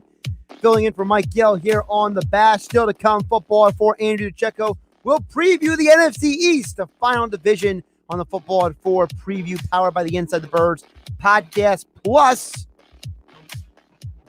we also got Kevin Durso. Huge Flyers trade went down today. We'll ask Durso about Ristolainen giving up the 13th overall pick and Robert Hagan, a deal for him. Also, more football talk with Jeff Kerr, CBS Sports NFL writer at 5:25. And it's Happy Hour Friday. What are you consuming this weekend? Let me know. 609-403-0973 is the text board. 609-403-0973. Sports Bash being brought to you by Clark's Moving and Storage in South Jersey for your next local or long distance move. Clark's Moving and Storage is your first call. They are dependable and always show up. Visit them online at clarksmoving.net. Text board is open, 609-403-0970. By the way, I asked the texter earlier, Jeff Summers Point, freezer or fridge for the Fireball. He said freezer, definitely. So Jeff in Summers Point is a freezer Fireball with Bud Light kind of weekend guy. Now, another person chimed in and said Fireball in the freezer with an ice cold case of good old Rolling Rock. That's Darren in Millville. Darren, I'm telling you this right now. The Fireball in the freezer and the good old Rolling Rock is all you, my man. Rolling Rock is not my vibe at all. And I don't do the Fireball because, well, it's a long story. It's a long story. Not worth getting into here. But listen, if you and I are hanging out, you are not going to be entrenched on by me with any desire for Rolling Rock or Fireball. But bless you for going, because Rolling Rock is not for me at all. Now, another texter chimed in at 609-403-0973. Shano says, Fireball is too sweet. He goes with Miller Lite and Jack Fire is where it's at, or a loaded Corona. Take a sip of the Corona and fill it with Bacardi lemon or vodka. Be careful, people. That's from Shano over at 609-403-0973. All right, there's a lot to break down here. First of all, to say Fireball is too sweet is an interesting choice of words. Jack Fire, that's an interesting choice with the Miller Lite. I feel like Miller Lite is Miller Lite and Bud Light are like two of the beers that, again, if you're out at a local establishment and you have a group of people who walk in, they walk up to the bar and they order like 5 bottles for the group. Like Miller Lite and Bud Light are those, it's like the group drink, like the group of people who show up at the establishment and they're all drinking the same thing. Yeah, that's what the Miller Lite is. Jack Fire is interesting. Now, the loaded Corona is fascinating because I've never actually had this, so I can't speak to it, but you can consider me intrigued because a loaded Corona, it's basically Corona with Bacardi lemon or vodka. That's interesting because I've also seen people do something where they take like a wine and they mix that with Bacardi as well. I've seen Bacardi mixed with a lot of different drinks lately. I think that's like a new thing. Someone can let me know. Is that the new thing now? We take the wine or the beer and we mix it with the hard liquor. Interesting decision. I can see how it creates like a flavor dynamic because, if you have a wine with maybe like a Bacardi cherry or one of those like flavored Bacardis, I can see that being interesting. Or like you said, Bacardi lemon with the Corona, or like what is that one? Dagnabbit. Like a Sky vodka that's flavored with a Corona. That's interesting. Very, very interesting. I like the creativity. I like the diversity over there at 609-403-0973. Keep the text coming. We'll get to more of you guys throughout the show. Over on the stream, as you watch the show at 973 ESPN on Facebook, YouTube, and Twitter. Big Ballin' chiming in on the stream says, Sabres fan here. Sabre fan watching the show. Thanks for chiming in, Big Ball. It says, Risto is a good player and will definitely help immediately on the defensive end. And this draft is not that deep. I wanted him to stay, but obviously the Sabres are stuck in a long rebuild. Yeah, man. Listen, Big Ball. And it's one of those deals where, Buffalo's a dumpster fire. They might be one of the worst organizations in hockey right now. I mean, I know Jack Eichel's probably getting traded this offseason. They've been loaded guys left and right in the last couple of years. They're constantly going through these rebuilds. It's such a mess up there. They've been through all the different head coaches in the last decade. So it makes a lot of sense why Ristolainen was traded and they want the 13th overall pick, because if you're Buffalo, you're getting rid of a guy that you had to sign on a long-term deal and getting a guy who you don't need to give a long-term deal to. You sign him for one of those rookie contracts for, a long term. You have him under control. You don't have to deal with any extensions for a while. So instead of giving Ristolainen the big contract extension, you get the 13th overall pick and an inexpensive defenseman like Haig, who is, if Haig's a physical guy, but he's not the talent that Ristolainen is. So the trade makes sense for me from Buffalo's perspective. And the Flyers are serious about, locking up a core of players long-term. Ristolainen does make sense. So a couple more messages over on Facebook, YouTube, and Twitter. A lot of disagreement about the Flyers trade, by the way. Kyle Dubray, by the way, chimes in on the Happy Hour Friday. Kyle says black spiced rum, the Kraken. Or is it Karkin? Is it Kraken or Karkin? I got to double check. I'm going to double check this real quick because I think Kyle might just, So it's Kraken black spiced rum. Can't say I've ever had it. I feel like that's one of those things that if you're hanging out at home, you might consume. I feel like that's like a social, maybe like a small group of like 3-4 people consumption drink. You know what I mean? Yeah, I don't feel like that's something people go out and have a drink. But hey, Kyle, if you're drinking that at home, good for you. Please drink responsibly, whatever the disclaimer, right? It's a gambling problem called 1-800-GAMBLER for the sports books. And then it's for the alcohol, it's please drink responsibly. So we got all the disclaimers covered over here on the Sports Bash on 97.3 ESPN. Jeff Bonampuki says, try bacon grease and bourbon. Jeff, no thank you. Grease is not something that is, it goes under the same category of no-nos for me with Fireball. Bacon grease and bourbon, no, thank you. Enjoy. It's all you, man. You can go hang out with Darren and Millville drinking the Rolling Rock and the Fireball. You guys can just do your thing, man. If you like that, good for you. Not for me. Not at all. Dave chiming in on the YouTube channel on the Phillies conversation we've been having about the Phillies have the trade deadline, says try Rhys Hoskins for Bryant and move Bohm the first. I think that either Bohm or Hoskins is getting traded, if not at the deadline, in this offseason. I feel pretty comfortable saying that because you can't have two guys who are kind of the same player. I think that the inclination is that you might be able to get more for Hoskins than Bohm right now in terms of a trade because Hoskins has legit value for an American League team. I think the only way that Hoskins makes sense for the Cubs, though, is if the Cubs also trade away Anthony Rizzo. Because right now, Hoskins, the only thing he can do right now is play first base. Either that or be a DH in the American League. Maybe you call the Twins because they traded away Nelson Cruz and say, do you want Rhys Hoskins? I'll take some guys from you and move Bohm to first base. I don't think it's a bad idea, but I feel like it's an off-season more than an in-season move because Bohm hasn't played first base much at all. So you want him to have a full spring training learning first base. If I'm the Phillies, Bohm, they got to make a decision. They can't keep both of them. I hear you, Dave. I don't feel like that's an in-season trade. I feel like it's more of an off-season trade. I feel like it's more likely if you traded Rhys like an American League team like the Twins who need a DH at this point. Listen, I would love to see Chris Bryant in a Phillies uniform. I'm not going to shy away from that. Okay? I think that Bryant would be an amazing player. I think he might be the missing piece for the Phillies. But the problem is that he's a rental player. There's no guarantee you're re-signing him.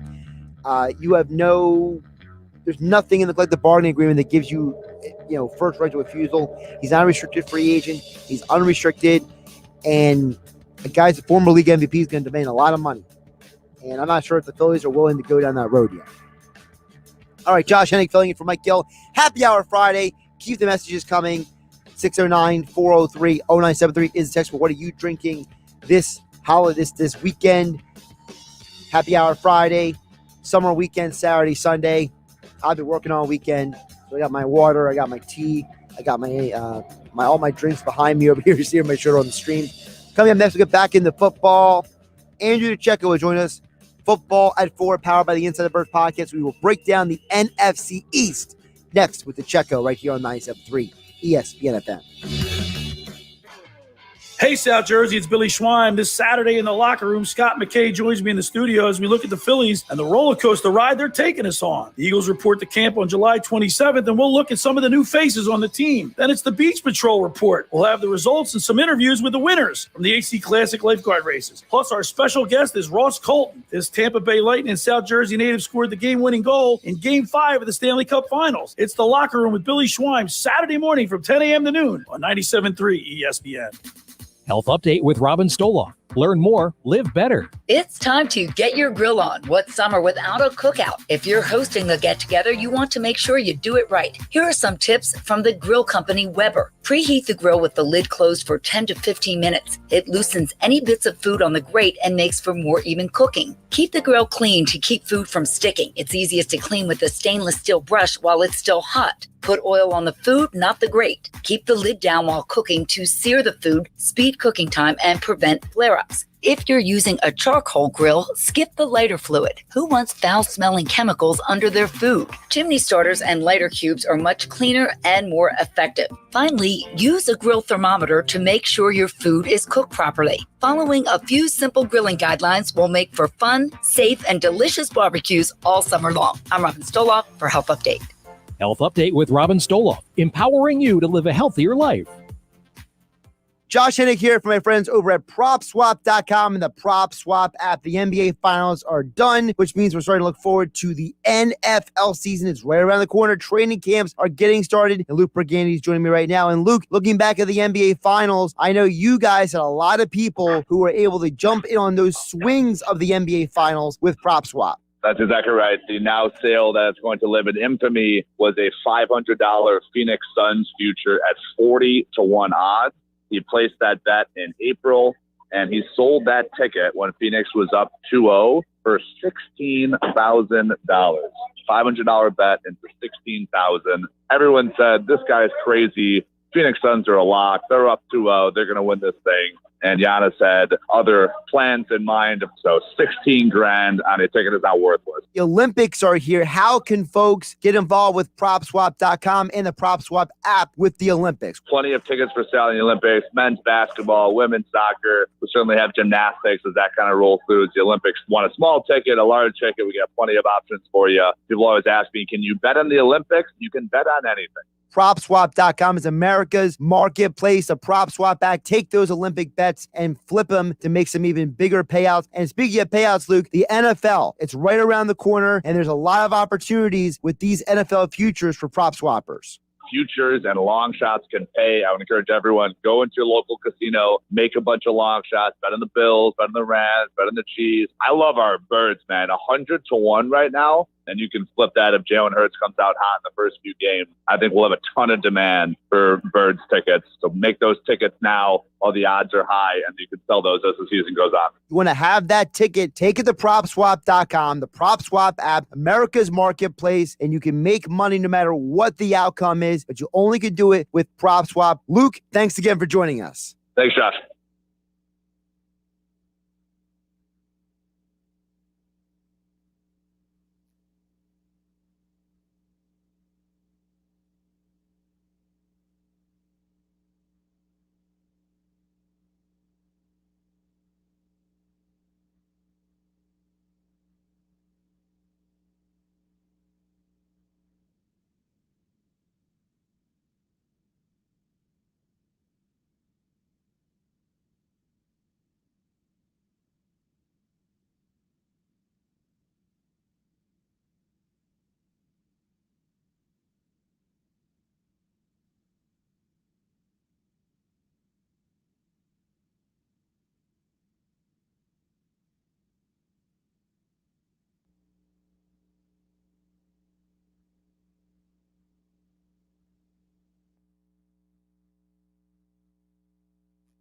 If you're ready to get back to work or are just thinking of changing careers, 97.3 ESPN's virtual job fair is the place to start. Just go to 973ESPN.com and click on the virtual job fair. You'll find exciting opportunities from a variety of local businesses, including Precision Electronic Glass in Vineland, Maurice Piers in Wildwood, Release Boatworks in Egg Harbor, Town Square Media in South Jersey. Take the first step to a brighter future today. Visit 973ESPN.com.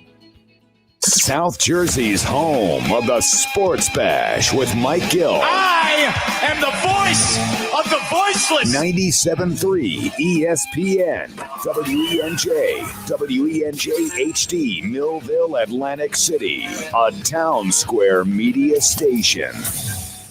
97.3 ESPN presents the Sports Bash with Mike Gill. It's time for Football at 4 with 97.3 ESPN.com's Andrew DiCecco. My first allegiance is what will be best for the Philadelphia Eagles and our fans for the next 3, 4, 5 years. Powered by the Inside the Birds podcast. Now, live from inside the Matt Black Kia Studios. It's Football at 4. Football at 4, powered by the Inside the Birds podcast.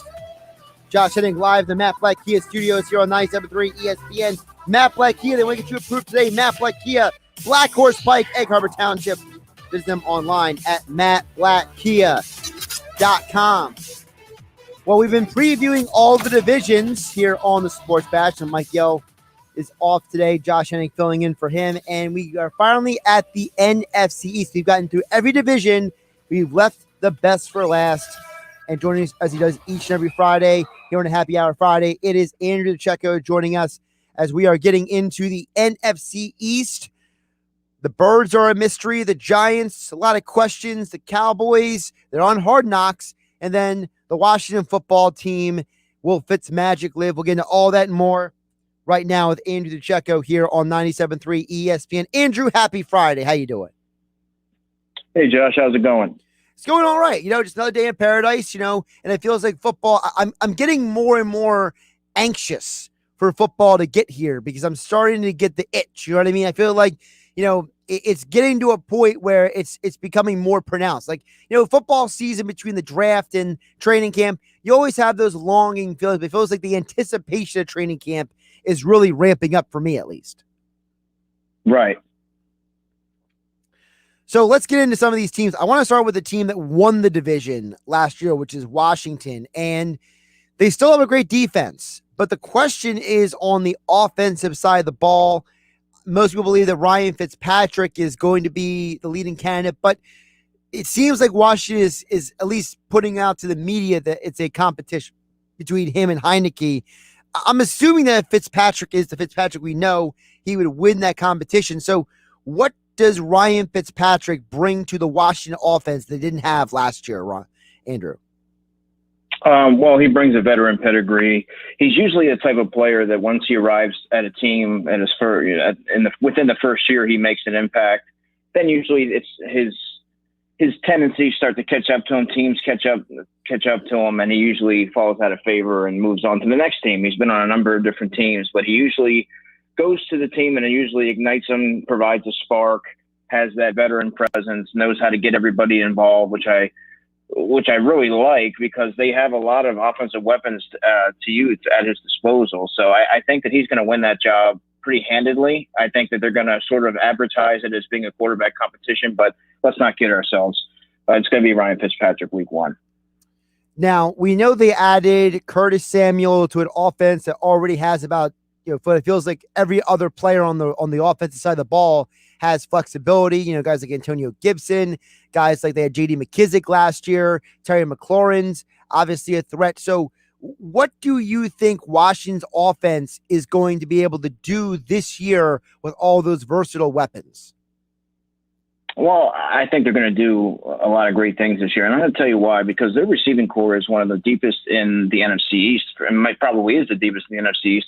You have Terry McLaurin. You mentioned everything that he can do. He can affect all 3 levels of the field. You have Kelvin Harmon there.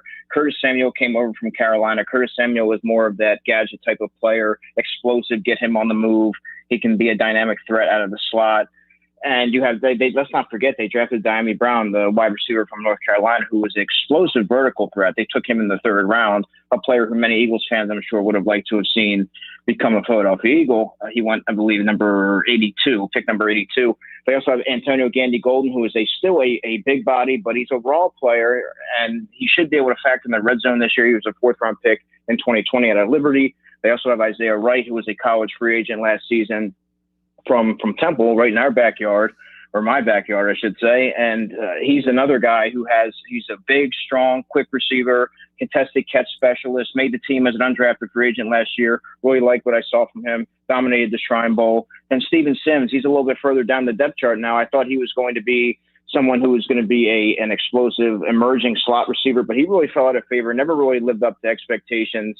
And let's not forget, there's also a former Eagle in there, I believe, in DeAndre Carter, if he's still there, and he can factor in as a return specialist. So they have a lot of guys there. Then when you look at the tight end position, you have Logan Thomas, who I think is starting to really emerge in the second and third stage of his career. There's a former quarterback, of course, at college at West Virginia, and he's just someone who I think is going to be just having that understanding for the quarterback position. He's going to know exactly how to find the openings in zone, be a security blanket for Ryan Fitzpatrick. Their offensive line is decently solid. They added Samuel Cosme in the second round, Cosme from Texas. And then I love the running back situation. Antonio Gibson was one of my favorite players in the 2020 draft.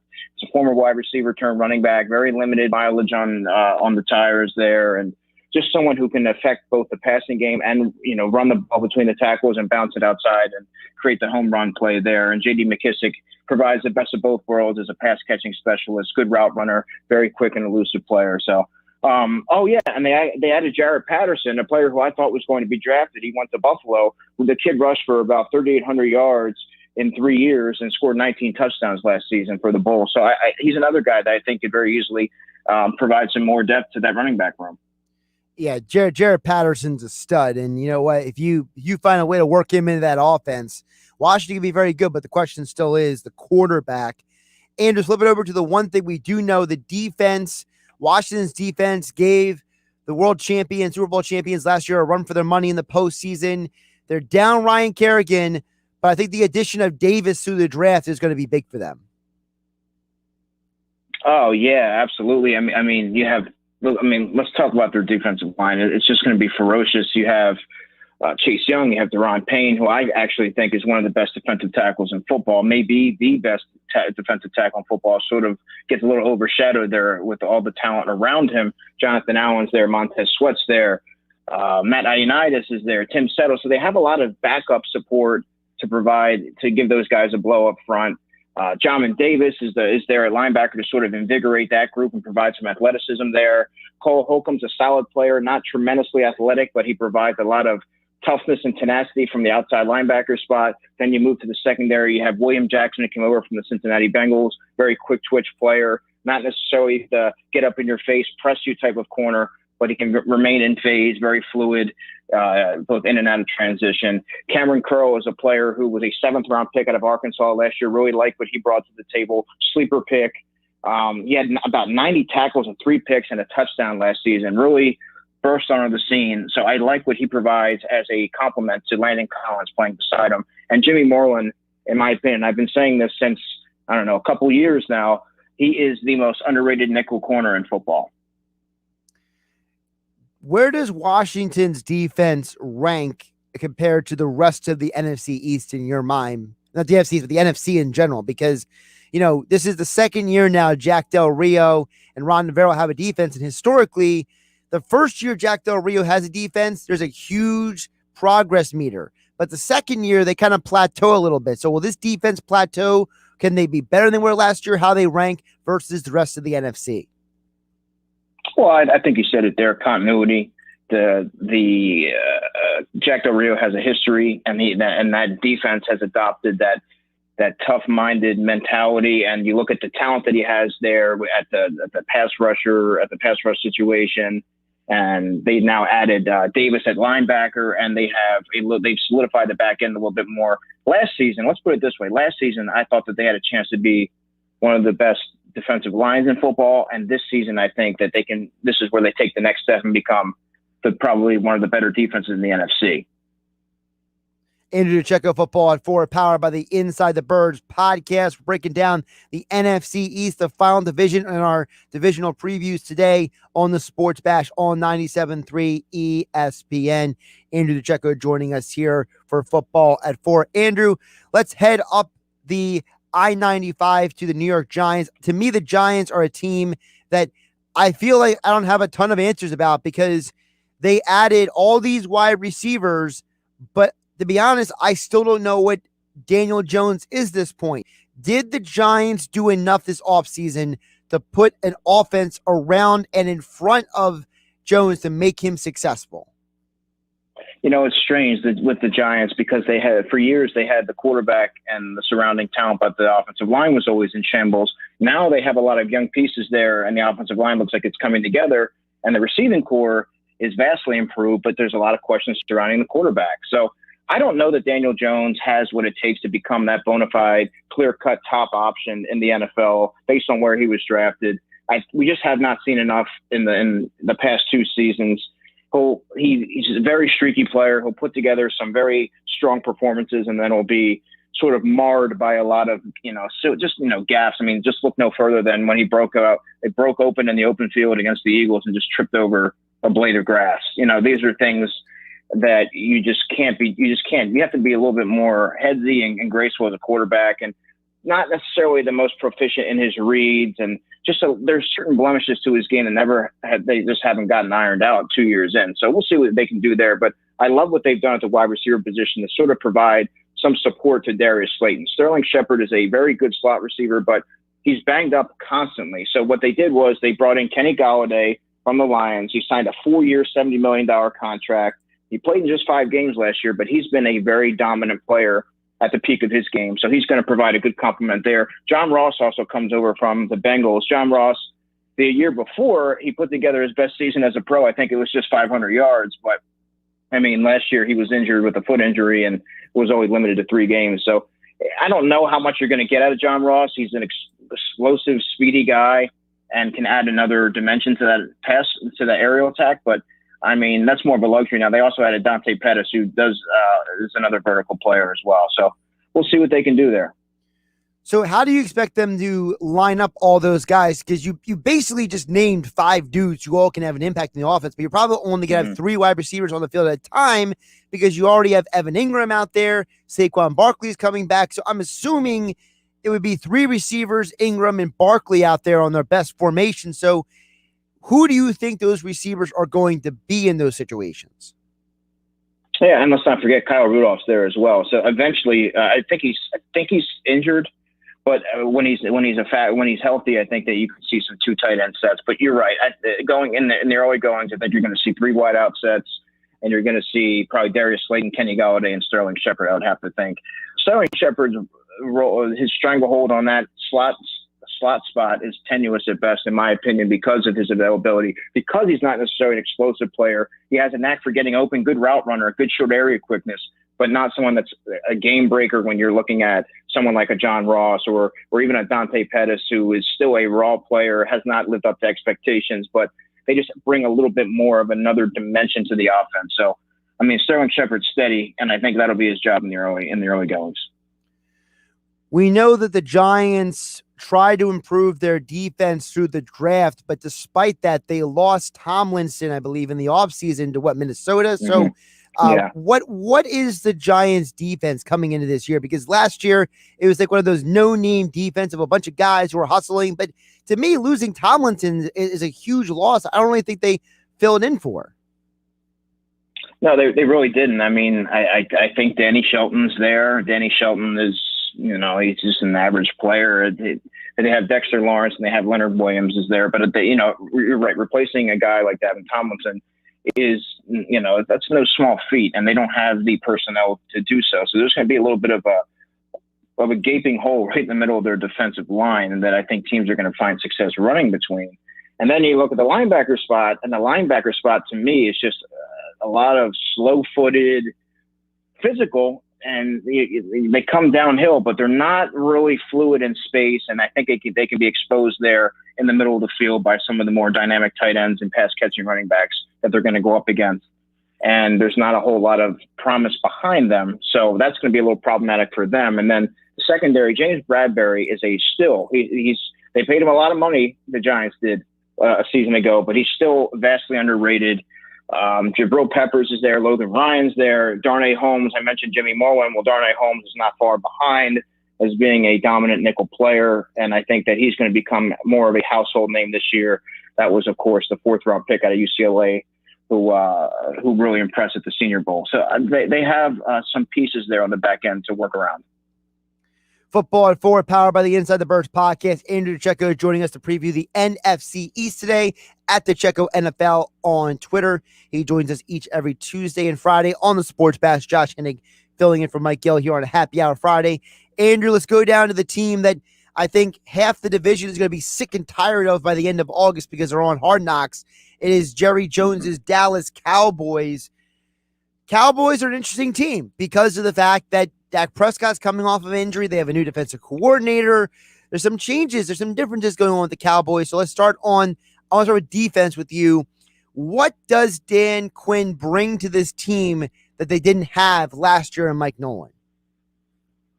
Well, I think there's going to be a little bit more discipline. I think there's going to be more accountability. And I also think there's going to be a lot of scheming towards players' strength rather than trying to pigeonhole them and force them against, what their skill sets allow them to do, if that makes sense. And I mean, their defense is stacked. When you look at DeMarcus Lawrence, Tristan Hill is a player who I really liked coming out of the draft out of UCF, the defensive tackle. We'll see if he can sort of turn the corner there and become the player that they envisioned him being. He really has not lived up to his expectations.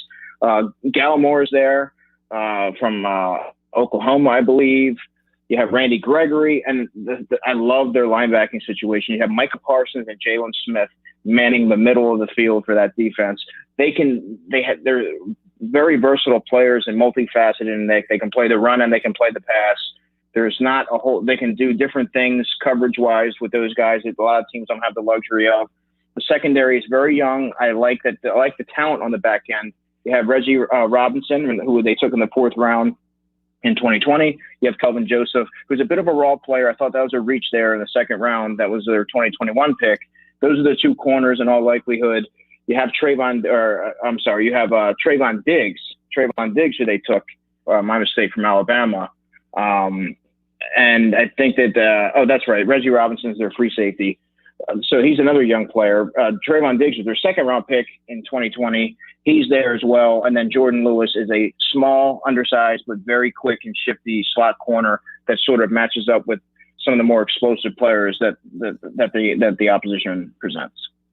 Let's flip it over to the offense. Obviously, everyone knows about Prescott. If he's healthy, he's arguably one of the best quarterbacks in the NFL.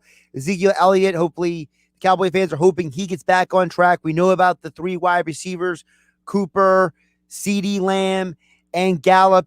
But Andrew, my question is the offensive line. The offensive line used to be the staple of this team. This isn't the same offensive line they had a few years ago, is it? No, I mean, how the mighty have fallen, so to speak, and how quickly things change in the NFL.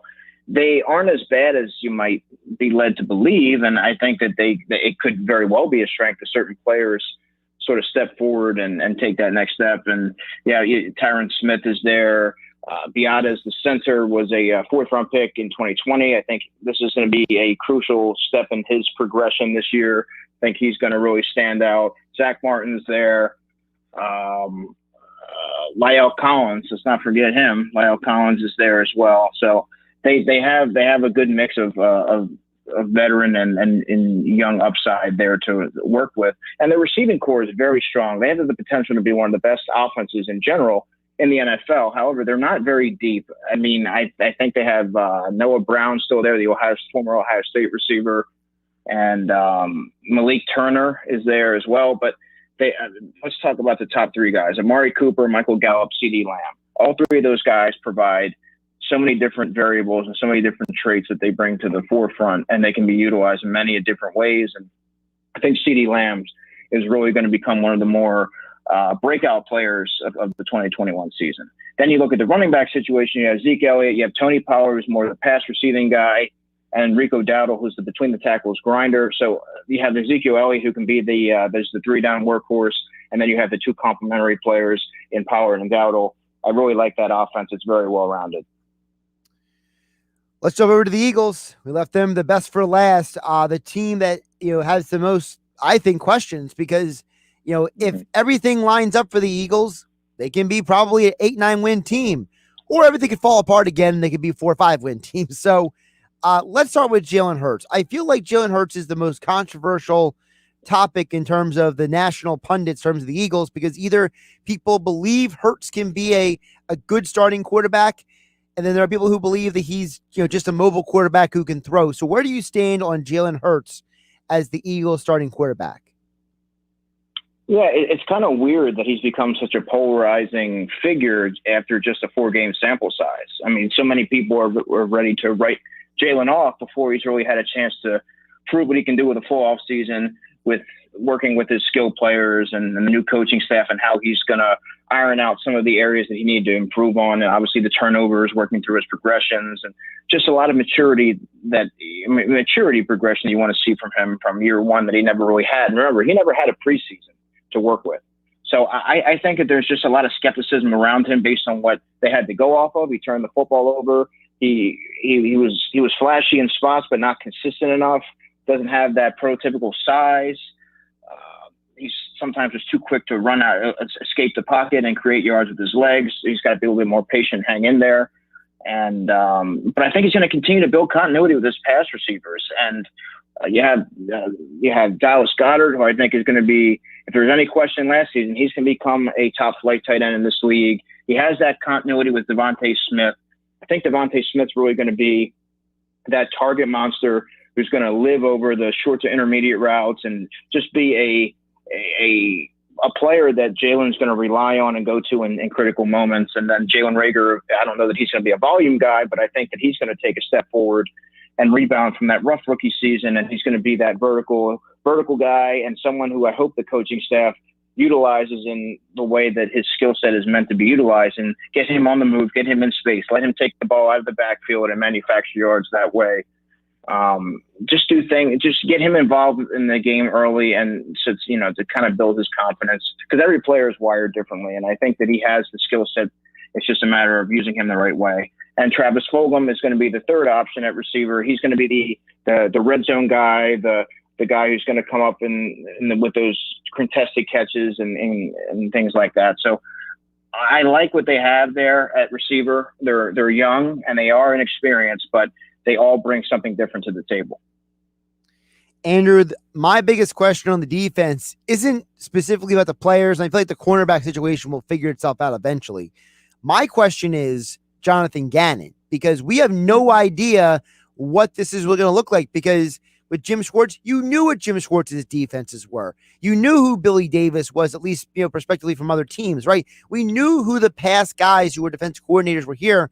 But Gannon, this is his first D coordinator job. There's a lot of speculation about what exactly this defense is going to look like, and that fascinates me. Yeah, it's going to be the great mystery, but we'll start to find things out here in the coming weeks as training camp gets underway on Tuesday. What is your expectation for this Eagles defense this year, considering the changes that have been made, though, on personnel? I think that their defensive line is going to be strong, but that's historically been a pillar of any Eagles defense, really. Their linebacker situation still has question marks. I mean, you have Alex Singleton, who really broke out seemingly out of nowhere. But he's going to need a strong running mate, and I think that's going to be Eric Wilson, who came over from the Vikings. Eric Wilson he's just a guy. He is what he is. He had one breakout season. He's been a backup rotational player, special teams guy, but he does have a lot of speed and coverage acumen to bring to the table. So I think he will complement the tough downhill approach of Alex Singleton. Alex Singleton really sort of developed as the season went on as a coverage linebacker. So TJ Edwards is also there. TJ Edwards will be also in the running to be a potential starter, but I think it's going to go to Singleton and Eric Wilson. TJ Edwards is more of a one-dimensional linebacker that I think is best utilized situationally. So that's how I kind of envision that. And then on the back end has a lot of question marks, as we all know, as I've written about, as we've outlined on the show.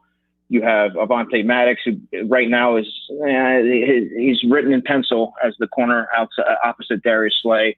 They don't have a ton of options outside of Maddox. I mean, you have Craig James, you have Zach McPherson, who's a rookie. I don't know how willing they're going to be to throw a rookie out there to the Wolves. You want to let him develop. Playing NFL corner is not the same as transitioning to the defensive line or being a running back or something like that. You have to sort of be brought along gradually, and I think that's how they're going to approach that. So then the other options are Kevon Seymour, Grayman Arnold, Josiah Scott, Michael Jaquette. I mean, I just cannot envision the Eagles going into the season with one of those guys opposite Slay. So I do anticipate a late season trade, much like we saw in 2017 when they acquired Ronald Darby from the Bills. That's your NFC East preview. Andrew DiCecco will be back this coming Tuesday for football at 4 here on 97.3 ESPN. Jeff Mosher on Monday, DiCecco on Tuesday. Next week, as the Eagles are just days away from reporting the training camp. And he joined us here on Football at 4, powered by the Inside the Birds podcast. Andrew, great breakdown today. Really enjoyed it. Enjoy the weekend, my friend. You too, Josh. Take care, man. Josh Hennig here on the Sports Bash, filling in for Mike Gill here on 97.3 ESPN FM. We'll get back to your thoughts and comments on the text board, 609-403-0973. Plus, Kevin Durso, our Flyers insider, joins us coming up at 4:40 p.m. tonight to talk more about with the Flyers' third trade this week. And Jeff Kerr, CBS Sports, NFL writer, 525, more football talk with him. And Happy Hour Friday. What are you consuming today and this weekend? We'll get more of your text messages as well. 609-403-0973. Josh Hennig filling in for Mike Gill on the Sports Bash. 4 o'clock hour, the Sports Bash being brought to you by PropSwap, America's betting marketplace. Sell your sports bets and take your profit. Find out how at PropSwap.com or by downloading the PropSwap app today. This weekend on Major League Baseball on ESPN Radio, the Chicago White Sox sit high atop the AL Central, while the Milwaukee Brewers in first in the NL Central. And the two go head-to-head this weekend in Milwaukee. Well struck left center field, way back and gone. Jose Abreu will touch them all. The Brewers and White Sox. Coverage begins tomorrow at 6:30 Eastern. Listen to Major League Baseball on 97.3 ESPN.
Mike Gill from the Sports Bash. If you're an advertising salesperson, how would you like to sell my show, the Sports Bash, here at 97.3 ESPN and Town Square Media? We're hiring new advertising salespeople to sell The Sports Bash, the #1 sports talk show in all of South Jersey at the #1 media company in South Jersey. Selling the Sports Bash is the job that will take you as far as you want to go. An excellent compensation package awaits you, as does a creative and fun working environment. So join the team on the Sports Bash and Town Square Media. It's truly the most advanced media company in all of South Jersey.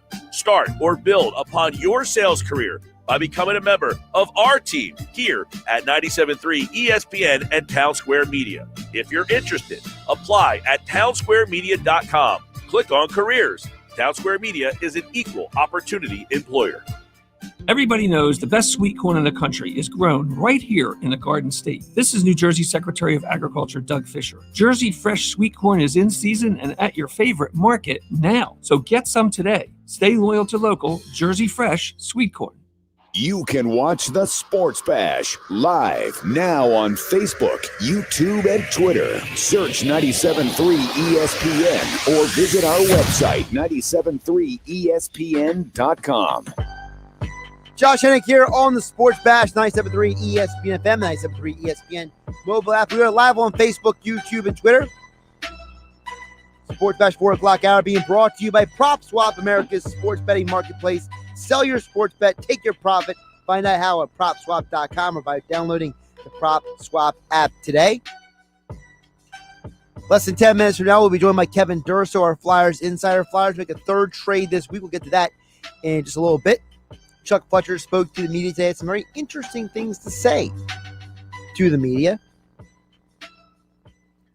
Also, Phillies lineup is out. We'll get to that a little bit later in the show. Plus, the Phillies have shut down where is it? There it is. They shut down Sam Coonrod for the next few days due to elbow soreness, hoping to avoid putting him on the injured list. So, Phillies, another dude with health problems. Great. It's great.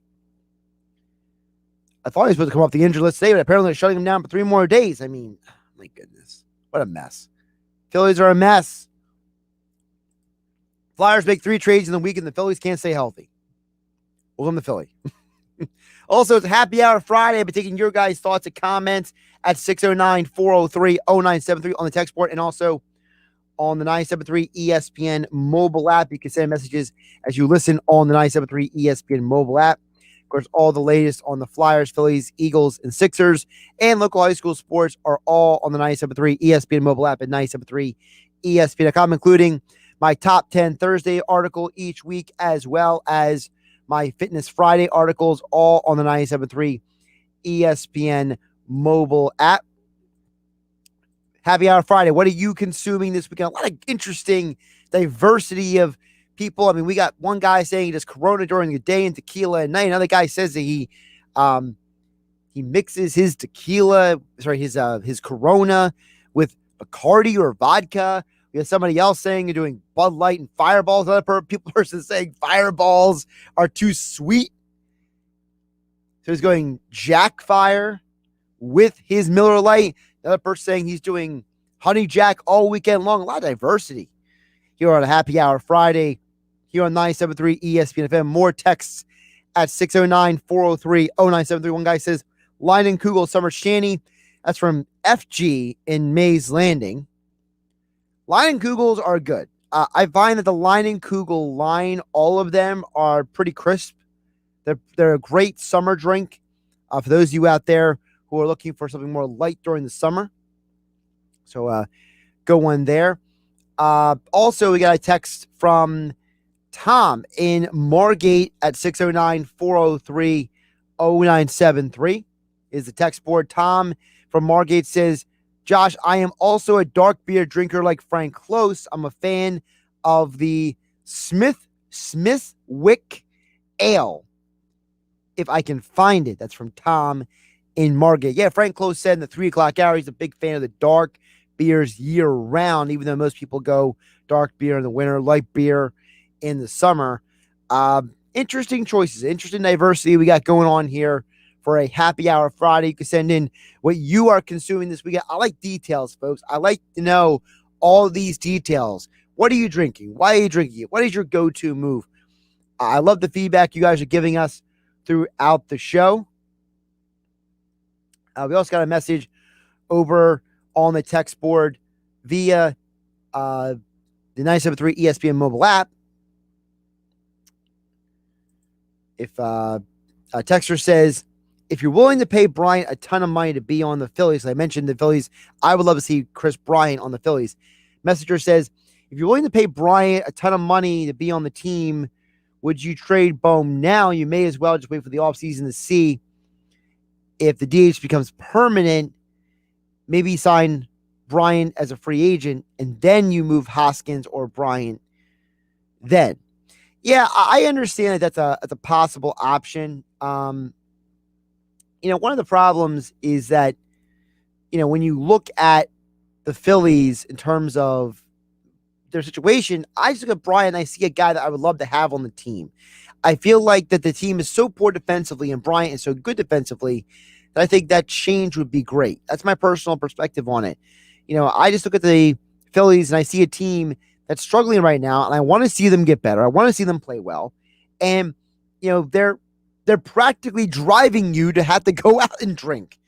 It's just exasperating watching that pitching staff go out there. And it's exasperating watching this team make those defensive errors. So when you have a team like the Flyers make 3 trades in the week that the Phillies haven't done anything yet, there's a part of you that's just frustrated. That's how I look at it.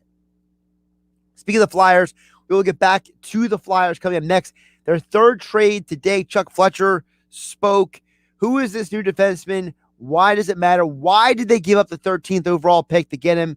Our Flyers insider, Kevin Durso, was on the media call with GM Chuck Fletcher, and he'll give us all the details next, right here on the Sports Bash. Josh Hennig filling in for Mike Gill here on 97.3 ESPN FM, the 97.3 ESPN mobile app. We are live on Facebook, YouTube, and Twitter. You can watch the show, join the conversation. Just follow 97.3 ESPN. We'll get more of your text messages throughout the show. Keep them coming. 609-403-0973. Hey, South Jersey, it's Billy Schwein. This Saturday in the locker room, Scott McKay joins me in the studio as we look at the Phillies and the roller coaster ride they're taking us on. The Eagles report to camp on July 27th, and we'll look at some of the new faces on the team. Then it's the Beach Patrol report. We'll have the results and some interviews with the winners from the AC Classic lifeguard races. Plus, our special guest is Ross Colton. This Tampa Bay Lightning and South Jersey native scored the game-winning goal in Game 5 of the Stanley Cup Finals. It's the locker room with Billy Schwein, Saturday morning from 10 a.m. to noon on 97.3 ESPN. Brought to you by AutoZone. Free battery testing, free battery charging, and replacement batteries that fit your needs. That's what makes AutoZone America's #1 battery destination. Get in the zone. AutoZone. Are you a Philly sports fanatic? Do you love to travel and cheer on our hometown squad across the country? You need to check out Philly Sports Trips. Join your fellow Philly sports fans and book your trip with Philly Sports Trips to cheer on the Birds this fall as they travel to Las Vegas to take on the Raiders. Travel packages can include chartered airfare, hotel, rides to and from the airport and stadium, game tickets, tailgate parties, entertainment, and more. Check out all the great Vegas travel packages Philly Sports Trips offers. Visit phillysportstrips.com.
Now, back to the Sports Bash on 97.3 ESPN. Josh Hennig filling in for Mike Gill here on the Sports Bash Happy Hour Friday. We'll get to more of your texts in just a bit. What are you consuming this weekend? I'm loving the variety today from you guys out there. Good job by everybody on the text board so far at 609-403-0973. Speaking of variety, I mentioned the Flyers have made 3 trades in 3 days, and they almost always involve defensemen. What is going on with the Flyers? Kevin Durso is back for, I believe, the 3rd straight day here on the Sports Bash on 97.3 ESPN, because Kevin, apparently the Flyers just can't stop doing stuff. So tell us about who Rasmus Ristolainen. Is that how I say his name? You got it right. Rasmus Ristolainen. All right. So who is he, and why did the Flyers trade Robert Hagen, the 13th overall pick, for him? Well, he's a big guy, obviously. I mean, if you take a look at him, he's just massive on ice. He's a big physical presence. And obviously, you know, if I can headline what the pros of this player are, that's what it is. If ever anybody thought that this team was soft last year, anybody thought that this team lacked the physicality, whether on the blue line, up front, doesn't really matter, lacked physicality in general, which I believe they did, then you got a player who's going to take care of part of that problem for sure, because he's not going to let guys get pushed around. He's not going to get pushed around himself. That's obvious. Everything else, though, is kind of questionable because, first of all, he played in Buffalo, and Buffalo struggled as much as the Flyers, if not more. I mean, let's put it this way. This was kind of like kind of the loser bowl, if you will, because, I mean, at the end of March, Buffalo was on an 18-game losing streak, and then the Flyers lost to Buffalo 6-1 to snap that losing streak. So, you know, it was frustrating for both franchises. It's been kind of it's just been a whole thing with him and the Sabres, with how the Sabres have struggled over the years. He's been a huge part of it because he's been on the team for 8 years. He's not an analytics darling. He's not going to be a guy, you know, he's considered a liability at both ends. So it's not, you know, on the surface, this is not a good trade. There's just no way around it. It's not a good trade because of the fact that, to me, this is not what you use the 13th overall pick on. I don't have a problem with trading Robert Haig. I don't have a problem with trading a 2023 second-round pick. There's really, you know, you can't look at those draft picks down the line and go crazy about that when you have holes to fill and you've got to try to do it in whatever way possible. The first round pick, I should say, so at 13th overall, technically 14th, if you will, because of there's a forfeited pick in there for Arizona at 11th.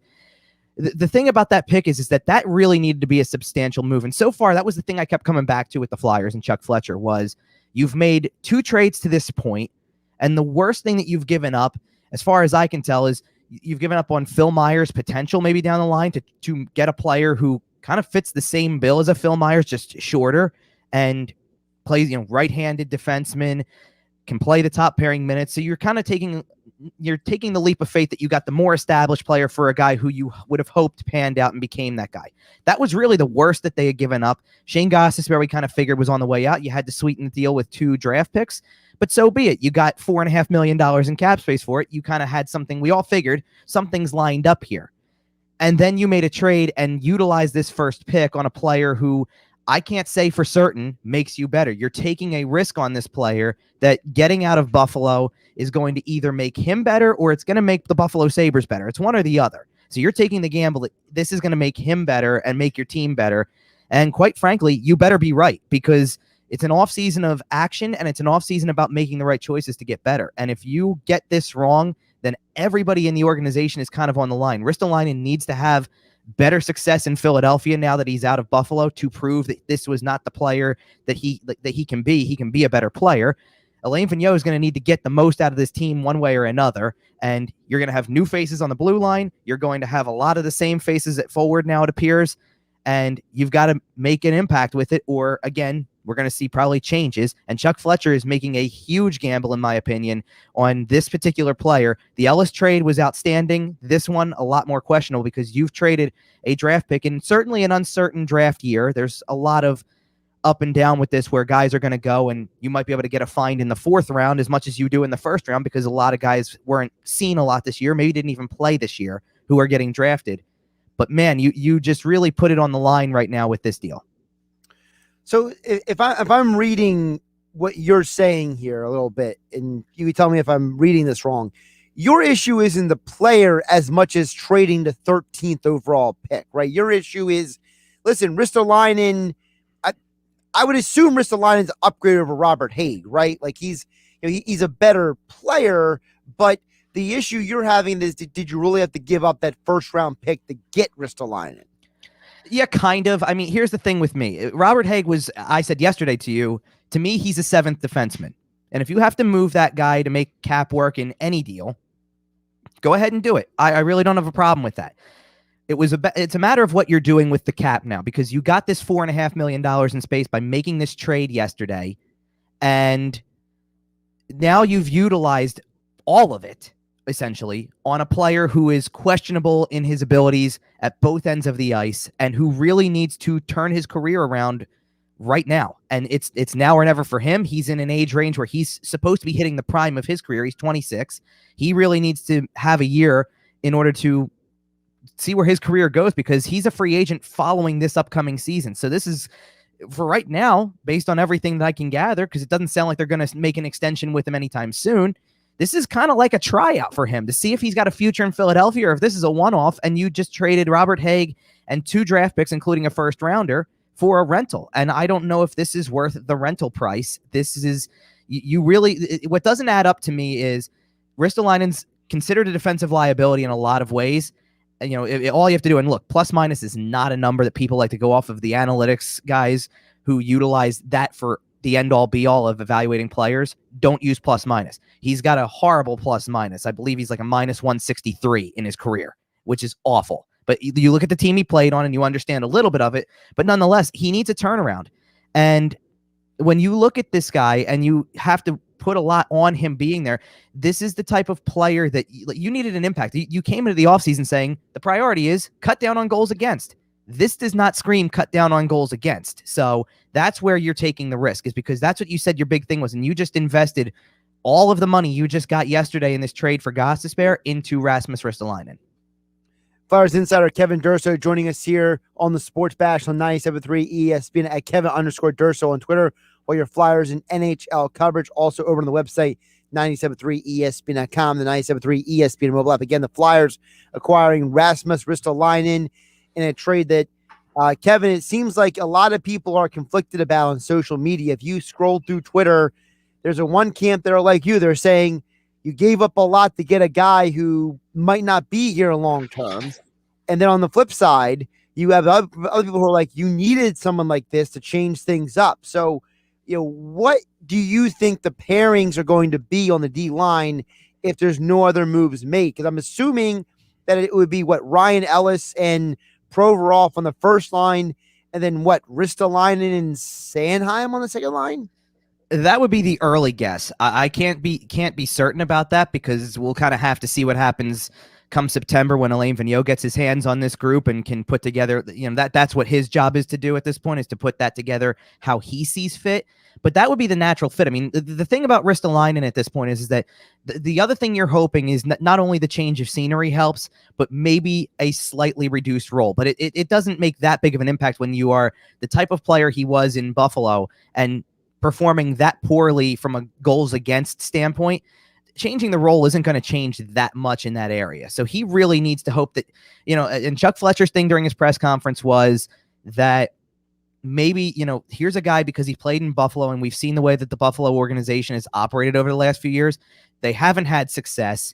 They've gone through 6 coaches in his time in Buffalo. He's played with multiple defensive partners. So what they're trying to say is maybe some stability will help him be a better player. I would hope that's the case. Like, listen, I'm not going to sit here and tell you I don't want this trade to work out for the Flyers. Of course, everybody should want it to work out. On the surface, it's just not what you give up your first round pick for. And that was my thing. I kind of looked at, and I'll pull it in front of me really quick just to go through the whole thing, because the collective offseason to this point now, you've brought in Ristolainen now with Ryan Ellis, and that's the 2 additions.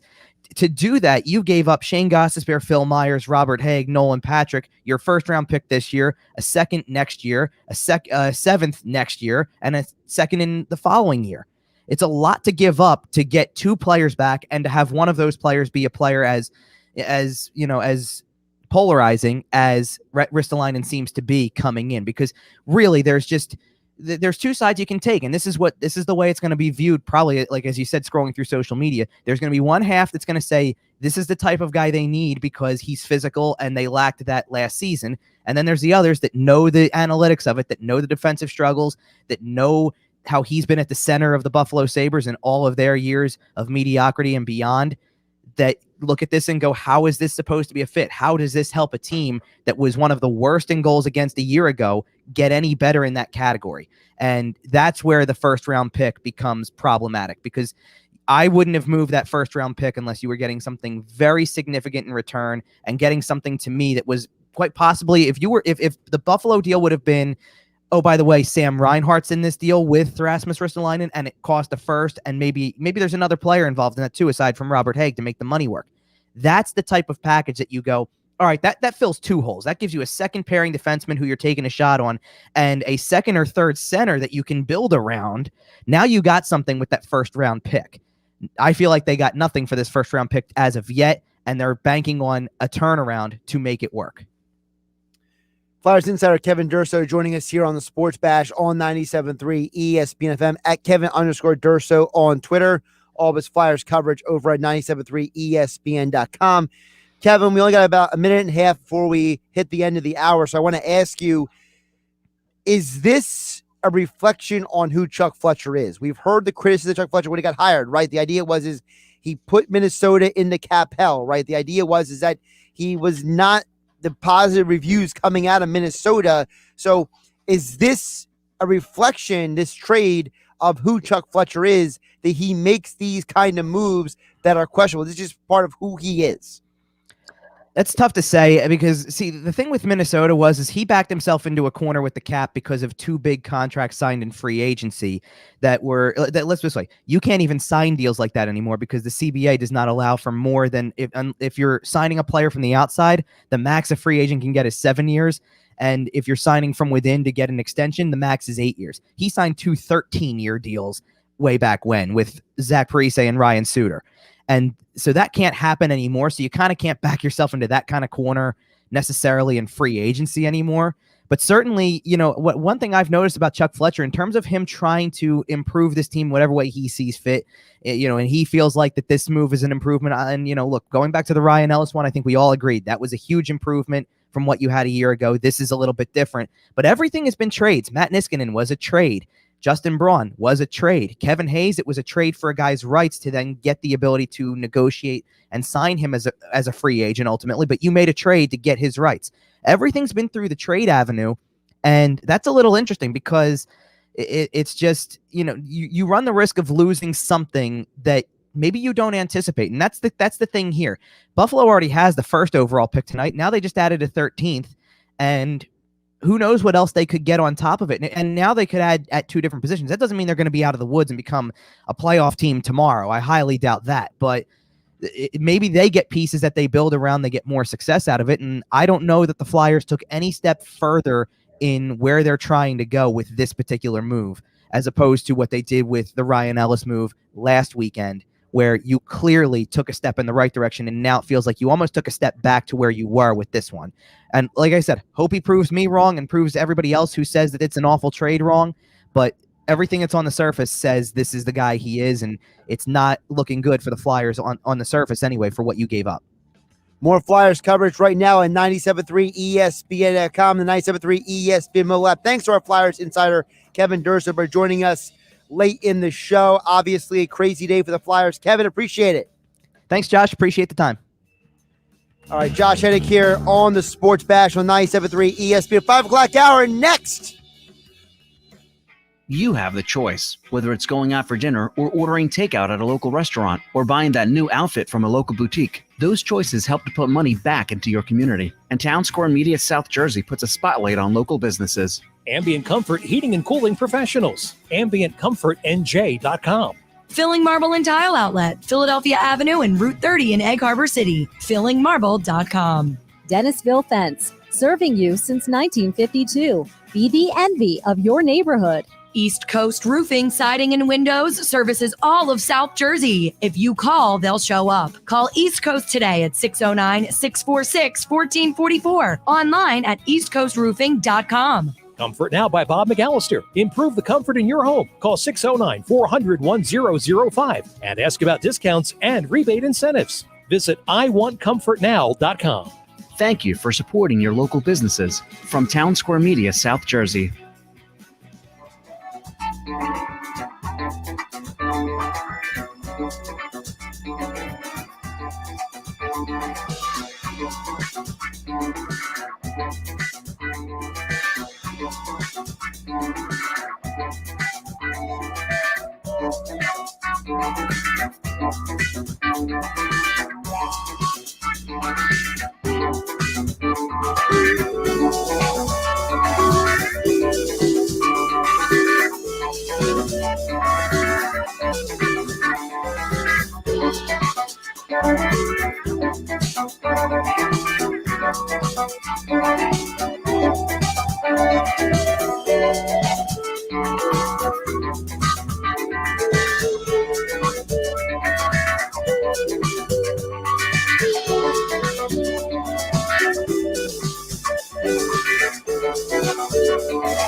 On some models, excludes corporate with GM financing, excludes prior sales. See dealer for details. By now, most people know that nobody beats a Bennett Chevrolet deal. Because when you buy a new Chevy from Bennett, you pay the same as any GM supplier employee pays. That's right, not 1 cent more. Plus, Bennett gives you all the rebates that can add up to 25% off MSRP. That's up to 25% off. And of course, Bennett Chevy has 0% financing available. Think about all the ways you save at Bennett Chevrolet. Plus, right now, we want your trade. So we're paying a minimum $7,000 for any clunker. You heard right, a minimum $7,000 towards any pre-owned in stock. Nobody pays more than Bennett. You can imagine how much more we'll pay for a good trade. And there's more. You'll never feel any sales pressure and never waste time with stressful negotiating because our non-commissioned sales staff is paid on your satisfaction, not how much you spend. Nobody beats Bennett Chevrolet, and we mean nobody. Find new roads at Bennett Chevy, Egg Harbor Township, and BennettChevy.com.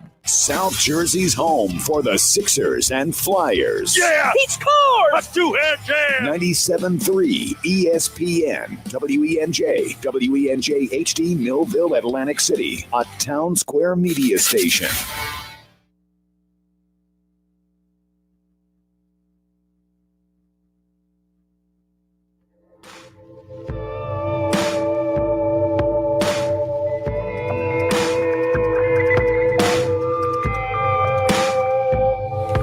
Josh Hennig here on the Sports Bash, driving you home on a happy hour Friday here on 97.3 ESPN FM, the 97.3 ESPN mobile app. We are live on Facebook, YouTube, and Twitter.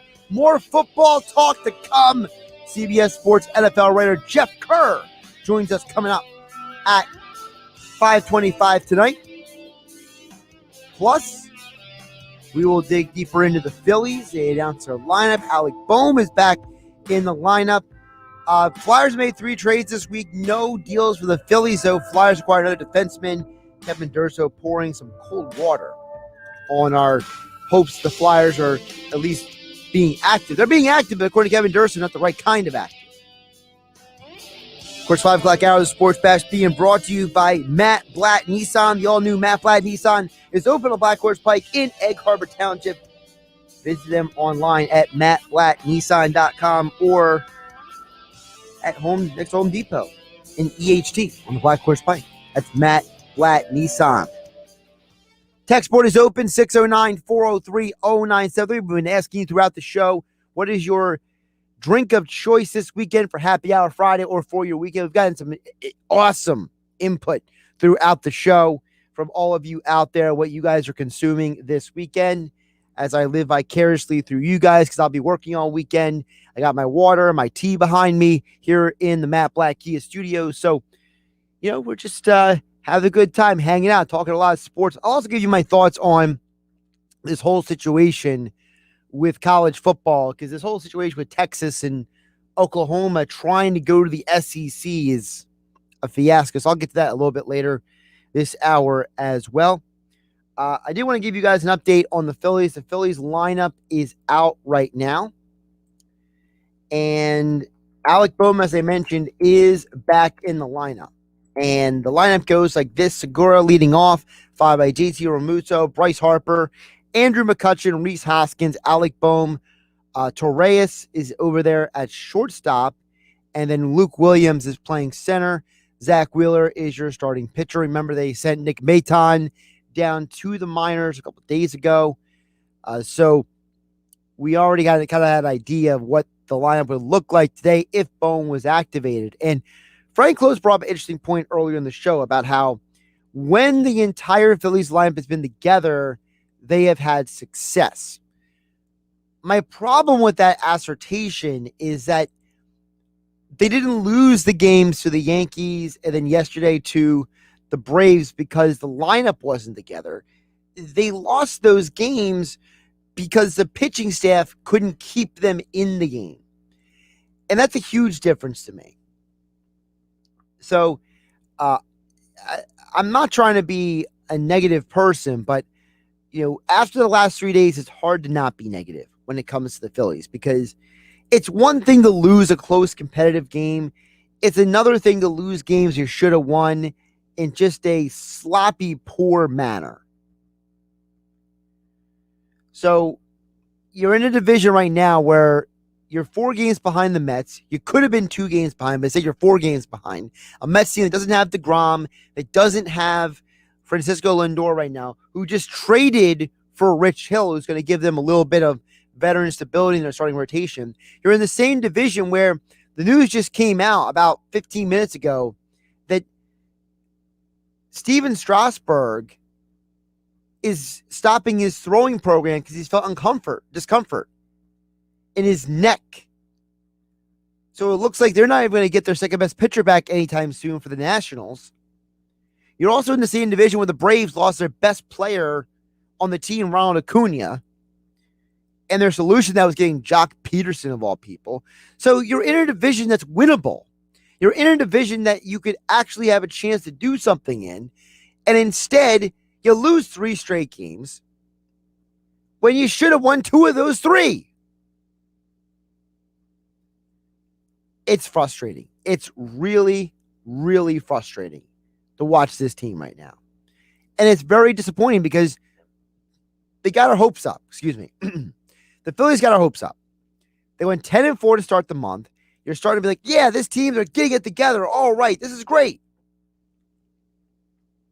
And then all of a sudden they lose 3 straight. And it makes you just want to, do something irrational. Let's put it that way. So Phillies back in action tonight. Hopefully they can get a win tonight with Zach Wheeler back on the mound. The other Phillies news that came out earlier was Sam Coonrod has been shut down again. He had some elbow soreness following his most recent rehab outing at Lehigh Valley. They were aiming for him to return to the team on Sunday, but now he is going to need more time off, and it's indefinite when he'll return. So as I've been saying all show long, I've been saying all week long, you have to get more pitching for this team. ASAP. Sooner than later. Very, very frustrating to watch these Phillies right now. Josh Hennig here, filling in for Mike Gill on the Sports Bash on 97.3 ESPN. Text board is open, 609-403-0973 on the day that Flyers make a third trade in a week. Rasmus Ristolainen, controversial trade right now, according to Kevin Durso, because they gave up a first-round pick as well as Robert Haig to get him. Plus, of course, we are just days away from the start of NFL training camps. So we got a lot going on. And as I mentioned, whether it's because of the frustrating week in Philly sports, because Ben Simmons is still a Sixer, so some of you are probably trying to wince away your frustrations just because of that. But hey, it's not been a great week of Philadelphia sports, or for a lot of teams, actually. I mean, even if you're for a Mets fans, you're probably frustrated as well. You look at Rich Hill as a saving grace at this point. That's pretty bad in and of itself. So whatever your reason is, what are you consuming this weekend? What are you drinking? What are you having? Happy Hour Friday. Weekend is here. 609-403-0973. Just a recap, we've gotten some interesting people so far. I've gotten Leining Kugel Summer Shandy. I've got another guy saying Bud Light and Fireball. I have another guy saying Corona during the day, tequila at night. I'm seeing other people saying, that apparently Fireball is too sweet. They claim they're going Jack Fire and Miller Lite. Another person saying they're going Honey Jack all weekend long. So a lot of diversity so far on the text board. Mike and Irma is going with the Rum Runners. That was Chris in Northfield that said that the Corona and the Patron. So what else we got out here? Another text, 609-403-0973. Jeff in Summers Point follows up and says, Josh, this is more of a fall time drink, but I like to drink a few sips of Angry Orchard in the fall and add Fireball Shooter to the bottle, flip it upside down, and then back up. It's delicious. It's called Angry Balls. That's from Jeff in Summers Point. All right, so Angry Orchard, I don't think you ever can go wrong with an Angry Orchard. Obviously, one of those more crisp, delightful type of drinks. Now, mixing it with the Fireball Shooter, though, is definitely, this is a sign that, if anything else, Jeff in Summers Point is a guy who likes Fireball. And he will use any excuse, I think, to put Fireball with whatever else he's drinking. So, I mentioned this earlier. Fireball is not for me. I tend to stay away from that kind of stuff. It's a personal preference for some very specific reasons I won't get into here. So, but that's Jeff at Summers Point. Matt in Delaware chimes in at 609-403-0973. Delaware getting on the Happy Hour Friday conversations. Josh, this week has been such that I may follow George Thorogood and go one bourbon, which is Blanton's, one scotch, which is Glenlivet. I think I'm saying that right because I'm not a Scotch guy. And I've never drank Scotch in my life, so I wouldn't be able to tell you if I said that right. But if I did, sorry, Matt. And then Matt goes on to say one beer being Dogfish, 90 min. The way the Philly sports are going, I may lather, rinse, and repeat this weekend with all three. That's Matt in Delaware. All right, so Matt's saying bourbon, Scotch, and beer. That's a heavy duo. Definitely not for me. But Matt, if you're going to do that, I just say, please stay home and drink responsibly. It's just clear would go because that's a heavy beat going on there. Another follow-up from Tom and Margate. Tom and Margate mentioned earlier with a Smith's Wick Ale, easy for me to say. He also said if the Phillies are playing, I may add a shot of Irish whiskey to my Smith's Wick Ale or Guinness. And he sends the beer emoji. I've known a lot of people who like to have the Irish whiskey with the Guinness. I've seen that a lot in my lifetime. Personally, the whiskey is not a go-to for me, but I've seen it done a lot. I've also seen people do a version of an Irish blah, blah, blah. Man, I am just tripping over myself. I think I've drinking too much caffeine today. I think my brain is starting to move faster than my mouth at this point. I think it's fair to say I've consumed about 400 milligrams of caffeine so far today. So please forgive me. Let me slow this down a little bit. I've seen the version of the Irish car bomb where instead of the regular shot that you drop in the car bomb, I've seen people just pour just straight whiskey into the Guinness, and then the bartender shakes it up and pours it out for them back into a glass. So it's more like a whiskey Guinness. So I have seen that. So I'm curious if Tom and Margate is just saying shot of whiskey and then drinking the ale or the Guinness, or if he's pouring the whiskey into the beer. Those are two totally different things that I've seen done. So Tom and Margate could follow up with that comment. Bill in EHT chimes in at 609-403-0973, says he's going Jim Beam and ginger ale. Now, that is something that I feel like is becoming more popular, in part because, now I'm not saying Bill in EHT is doing the Jim Beam and ginger ale, because it sounds like this is Bill and EHT's go-to drink, but I'm starting to see more and more. Have any of you seen that commercial on TV with the Jim Beam commercial where the lady who's working at the bar walks up to him and says, hey, the same beer, or you want to try something different? And you have these parodies of these different beer snobs around the bar suggesting you drink all these things. And the lady suggests, oh, how about a Jim Beam and something else? And he says, yeah, that sounds refreshing. And he drinks that instead of having any of the beer snob beers around the bar. So I always laugh when I see that commercial because I feel like I've been in an establishment with all of those people in some capacity. And I just shake my head thinking, wow, these people are like cult followers with some of their drinks. But Bill in EHT seems like a guy who's probably been drinking the Jim Beam and the ginger ale for a long time. So, yeah, I can see that being a popular drink. So, Bill in EHT joining the action. A lot of great suggestions today. By the way, Tom and Margate tells me it's I'm basically pronouncing the whole thing wrong. It's a Smithwick Ale. All right, Smithwick Ale. Obviously, I've never drank it, so I couldn't tell you, Tom. So I appreciate the correction. By the way, salute to you, Tom, as well. Whiskey on the side, he says. Have a great TGIF. Well, you too, Tom. I hope you have a good weekend. Hope you have a good Friday. Same to all of you out there listening to us today. 609-403-0973 is the text board to get on the conversation. We'll be digging deeper into the NFL coming up with Jeff Kerr in about 10 minutes here on 97.3 ESPN. Speaking of football, I did promise I'd get to this. And so this whole fiasco with Texas and Oklahoma, and those of you know, I love football. Football is my favorite sport of all the sports.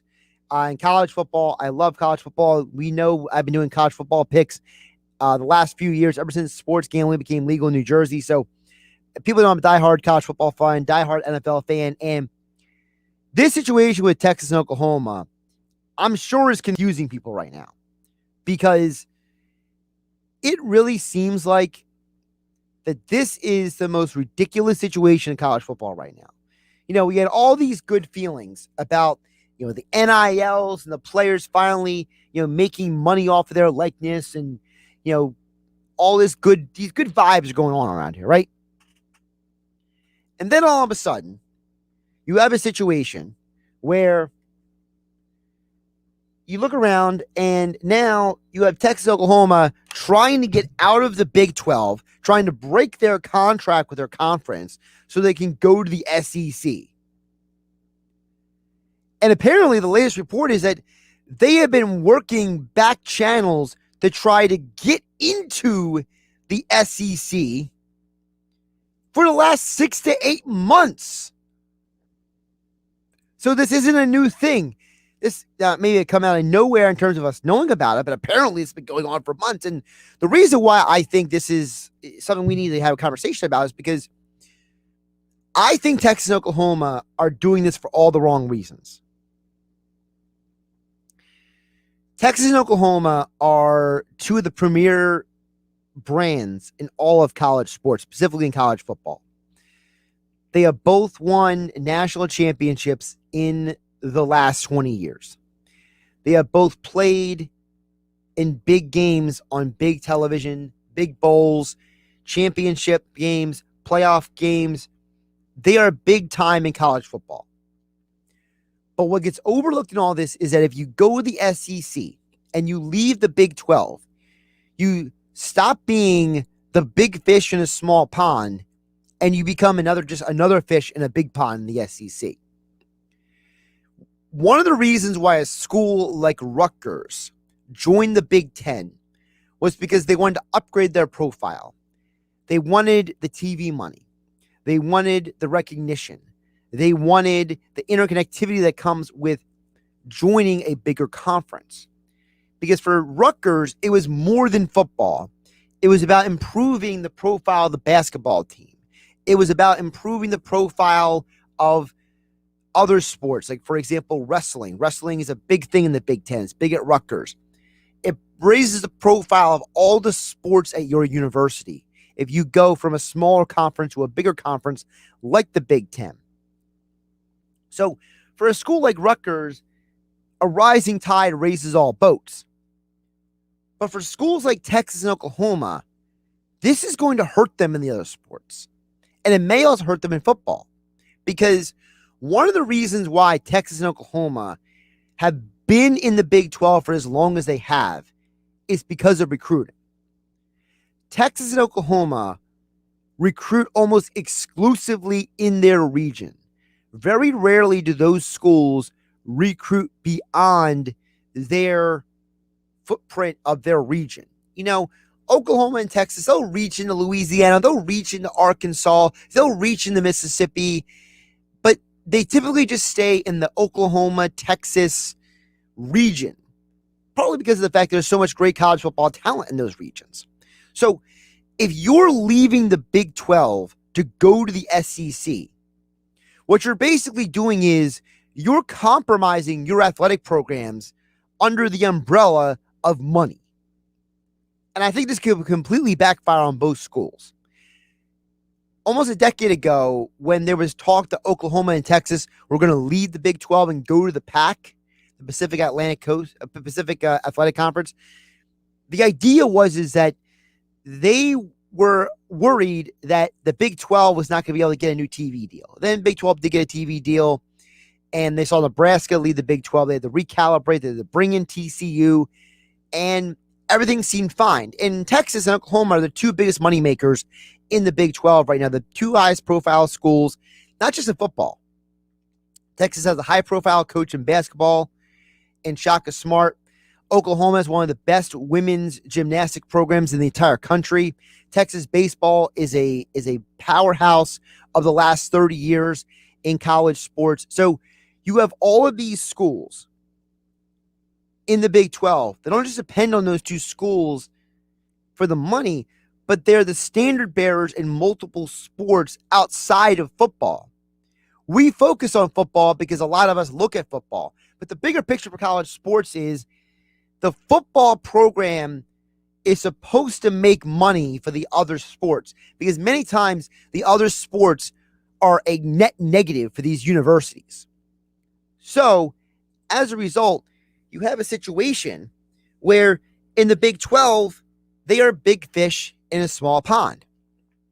And what happens is that now if you're leaving that situation to go to SEC, there's two big side effects. Number one, Oklahoma and Texas are going to have to expand their recruiting footprint, because now if Oklahoma and Texas are in the SEC, now those schools can turn around and have to realize they no longer get first right of refusal on recruits.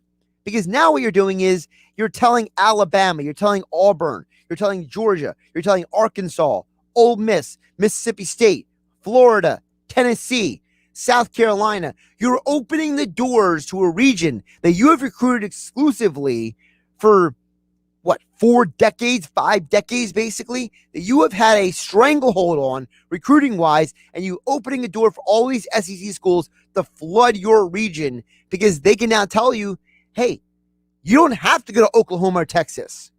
You can come here and get the same exposure. Your family can come see you play. It's not just Texas A&M anymore. Texas A&M is going to have a little bit of an advantage because now they can fight with Texas a little easier instead of a cross-conference, intra-conference, and you get Texas A&M rivalry back. But now you're going to lose your foothold on recruiting. You're going to lose the advantages that you have in terms of being a big fish in a small pond in a conference. And you know what happens?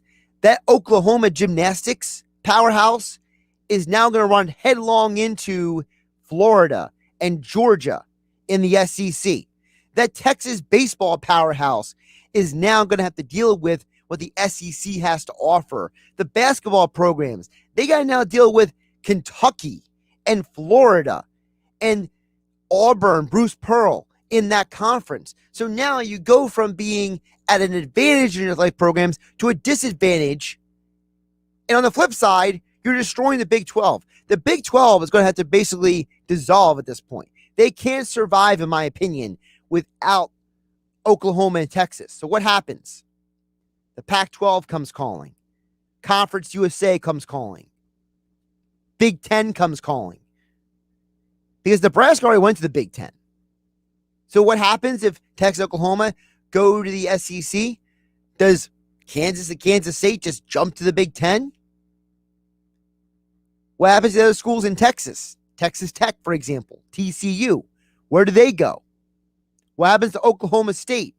Does the rivalry go away? One of the horrible things about West Virginia leaving their regional situation and going to the Big 12 was they lost their rivalries. What happens to WVU?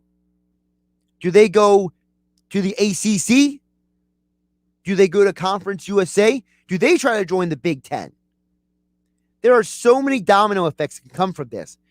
And I don't think Texas and Oklahoma understand that this could backfire on them huge. But I'm all here for it. I'm here for the drama, folks. I may disagree with it. I may think it's nuts, but I'm here for the drama. Josh Hennig filling in for Mike Gill here on the Sports Bash on 97.3 ESPN. Of course, Sports Bash being brought to you by Matt Black Kia. Matt Black Kia, they want to get you approved today. Matt Black Kia, Black Horse Bike, Egg Harbor Township. Visit them online at mattblackkia.com. More football back to the NFL coming up next. Jeff Kerr, CBS Sports, joins us for a happy hour Friday right here. Keep the text coming, 609-403-0973. What are you consuming this weekend? Let me know on the text board.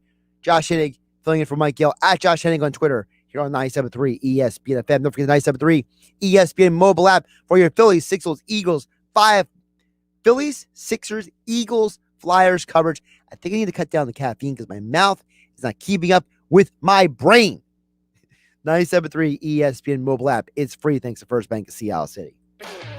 Hey, South Jersey, it's Billy Schwein. This Saturday in the locker room, Scott McKay joins me in the studio as we look at the Phillies and the roller coaster ride they're taking us on. The Eagles report to camp on July 27th, and we'll look at some of the new faces on the team. Then it's the Beach Patrol report. We'll have the results and some interviews with the winners from the AC Classic lifeguard races. Plus, our special guest is Ross Colton. This Tampa Bay Lightning and South Jersey native scored the game-winning goal in Game 5 of the Stanley Cup Finals. It's the locker room with Billy Schwein, Saturday morning from 10 a.m. to noon on 97.3 ESPN. No matter the the mileage, no matter the make, no matter what you owe. Matt Black Kia wants your vehicle today. Even if you don't want to buy a new car from us, we need to replenish our inventory, so we need your vehicle, no matter the situation. Stuck in a loan or lease? Matt Black Kia wants to get you released. Get cash for your car today. Up to 125% of Kelley Blue Book fair market value, even if you don't buy a car from us. However, if you are looking for a new ride, take advantage of New Jersey Charge Up Incentive Program. Get 10 grand off on all brand new 2020 Niro EV, all 2021 Kia Souls, $1,500 cash back, or pay 0 interest for 60 months on every Kia Sportage, Forte, and Stinger. It's gotta be a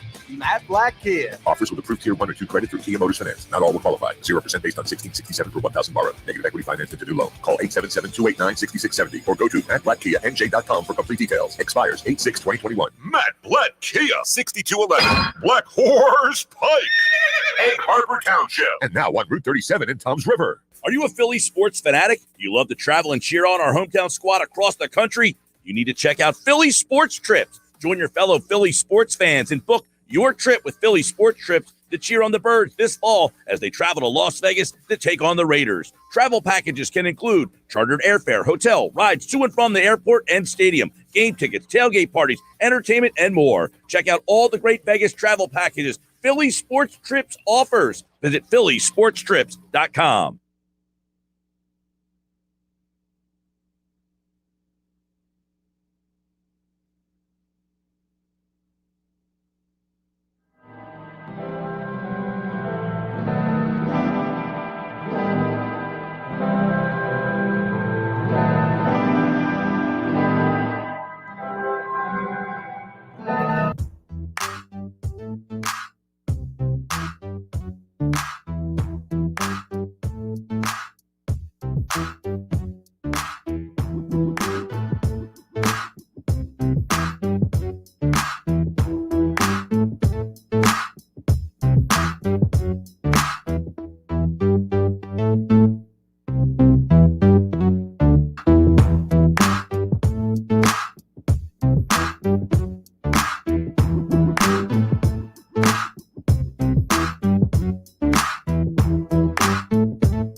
You know it. Jersey fresh tomatoes are the best. New Jersey Secretary of Agriculture Doug Fisher here. Jersey fresh tomatoes are ripe and ready for sandwiches, burgers, salads, and sauces. Be sure to pick up some Jersey fresh tomatoes today. Stay loyal to local. Jersey fresh tomatoes. You can watch the Sports Bash live now on Facebook, YouTube, and Twitter. Search 97.3 ESPN or visit our website, 973ESPN.com. Josh Hennig back here on the Sports Bash on 97.3 ESPN FM. Happy Hour Friday. I've always been enjoying throughout the show. You guys sending me what you are consuming this weekend. Keep them coming, 609-403-0973. Back to the NFL talk right now. Joining us right now, as he does each and every Friday on the Sports Bash, it is Jeff Kerr, CBS Sports, and of course covering the Eagles for us over at 97.3 ESPN.com. Jeff, how you doing today? Hey, Josh, coming out of the bullpen today for Mike, huh? Yeah, well, you know, Mike's got his baseball team. They're out there playing for the regionals. So it's a dirty job, but someone's got to do it. Yeah, well, hopefully it's better than the Phillies bullpen anyway. Yeah, well, I feel like I feel like the Phillies bullpen is probably the worst thing in Philadelphia sports right now. So, well, I don't know. What's worse, Jeff? The Eagles cornerbacks or the Phillies bullpen? We haven't seen the Eagles cornerbacks play yet, and at least the Eagles have a good cornerback on their roster. So I think I'll go with Phillies bullpen right now. But after Darius Slay, God help us all. Right, exactly. Speaking of that, this week, I felt like the whole world was anticipating Steven Nelson signing somewhere. And we went through the whole saga where it's like, something's happening. Then he deactivates his Twitter, reactivates his Twitter, deletes tweets. Now he's going ghost protocol. So is Steven Nelson signing at all, Jeff? Or was that just a bunch of smoke screens that we all got duped by? Maybe he felt he had a contract and it kind of backfired at the last minute, or his agent said, hey, man, you got to calm down with this stuff. Like, you're just being one big tease at this point. It's, I figure he's going to sign at some point, this week, even before that tweet, because, camp's next week. And, I'm starting to think, okay, well, when's this guy going to be here? And I still think he'll get a deal done with somebody by the weekend, but someone definitely told him, where it was in his PR camp or his agent or whoever, just told him, hey, you got to chill on the Twitter machine a bit. Now, concerning the Eagles, we're just days away from them getting to camp, reporting, and you put out a very interesting tweet the other day about Jalen Hurts. And I feel like the more and more I read, it's like there's a dividing line right now, Jeff. There's one side of the line that people are like, hey, Jalen Hurts could play in the NFL. He could be a quarterback.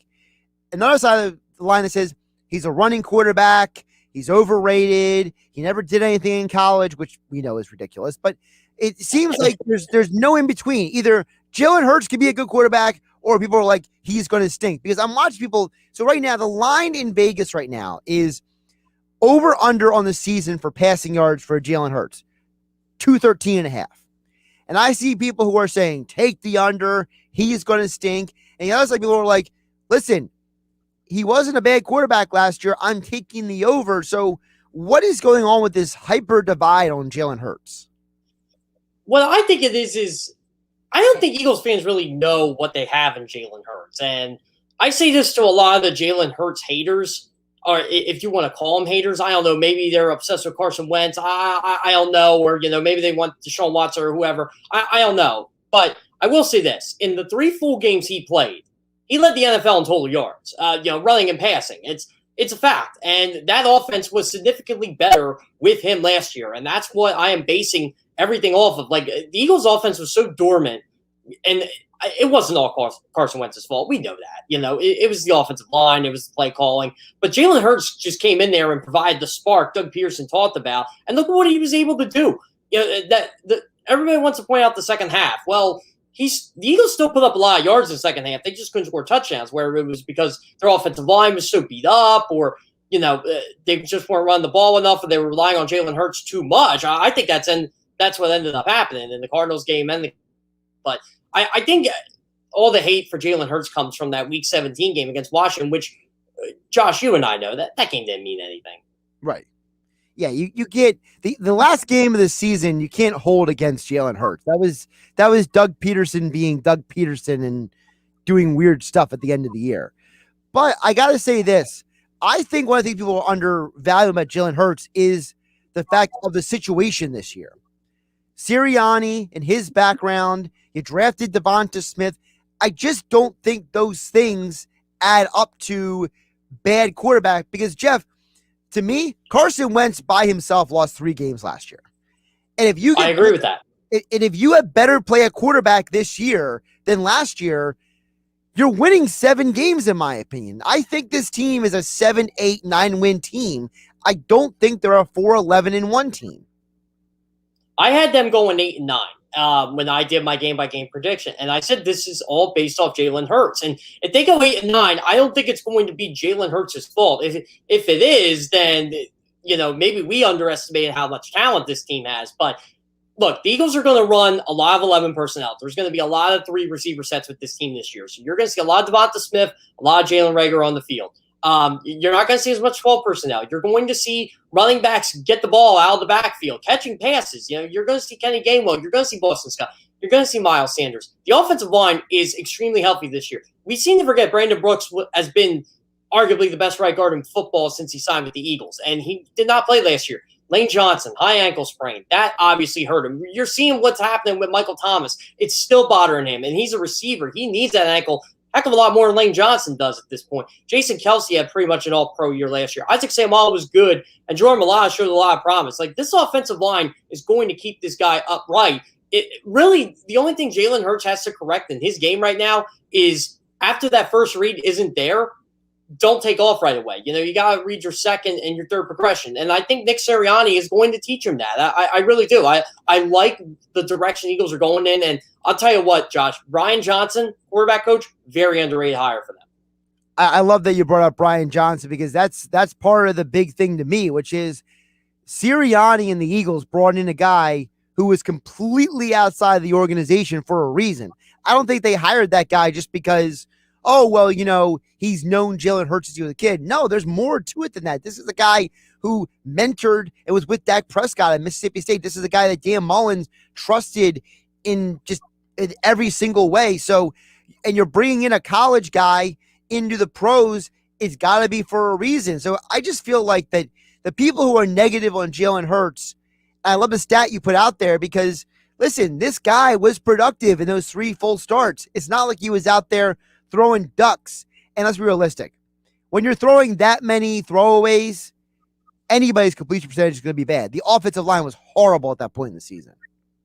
Yeah, it's the same the same people criticize Jalen Hurts are the people criticize Donovan McNabb for his completion percentage. And as we all know, Donovan McNabb threw a lot of passes away. Jalen Hurts did that. And you got to look at every single play, what's going on here.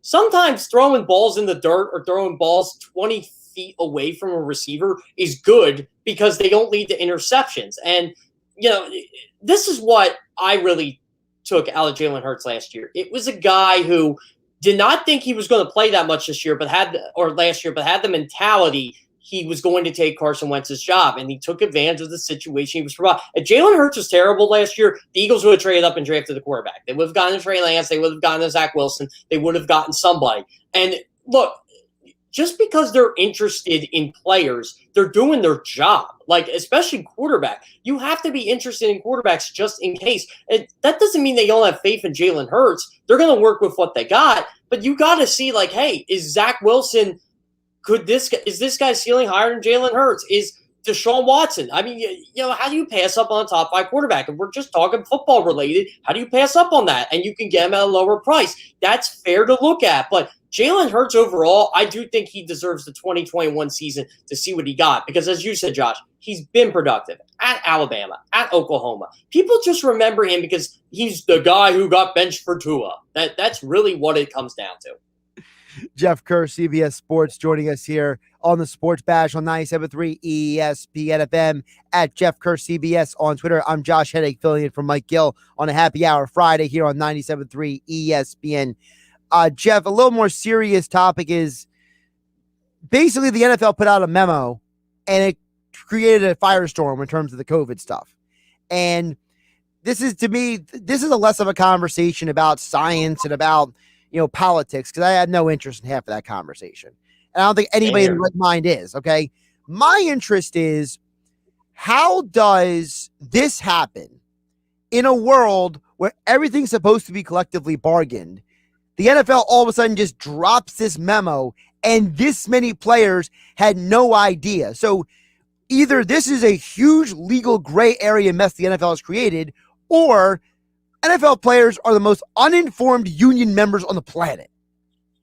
I think it's the latter, honestly. Like, D. Smith and the NFLPA, they had to be talking to the NFL about this. And really, I don't think that much changed from the prior year. I mean, I think it's more of the NFL told these guys, do you really want to live in a bubble the entire time? Do you want to, put your mask on and live in hotel rooms? No, I just think the NFL is hell-bent on, we don't want games canceled.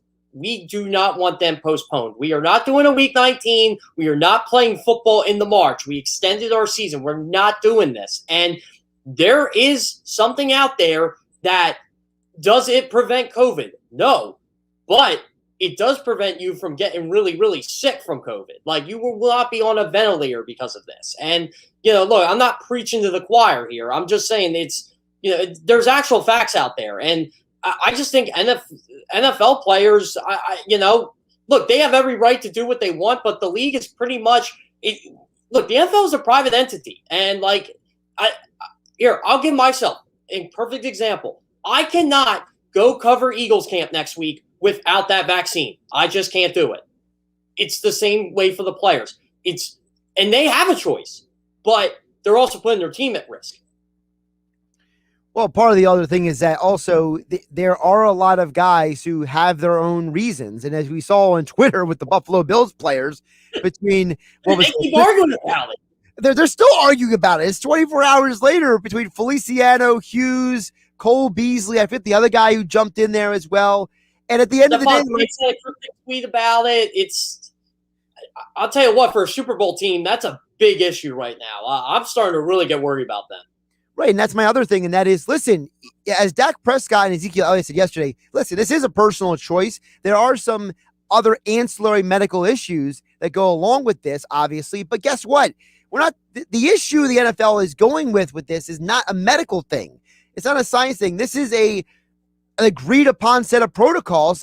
And with Rick Dennison in Minnesota, you knew the rule, you knew the situation, but yet you didn't follow through on the rule. So if the rule is something, whether you like it or not, you got to play along with the rules. And guess what?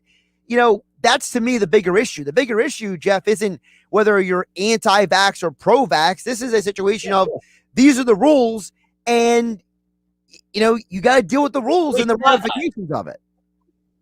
Yeah, exactly. It's in the bylaws. Like, and organizations are going to do this because they are going to pay money if their game gets postponed. They are going to pay the financial ramifications. It's almost like a fine for any lost revenue. That's tickets, that's concessions, that's workers for both sides. That is not good at all. So organizations are going to tell these private businesses are going to tell these teams and these players, look, you got to get this done. And the Minnesota Vikings, I know they released a statement basically saying Rick Dennison hasn't technically been fired, but that's a pretty powerful statement. You're basically saying, hey, if you're not bought in, how can our players be bought in?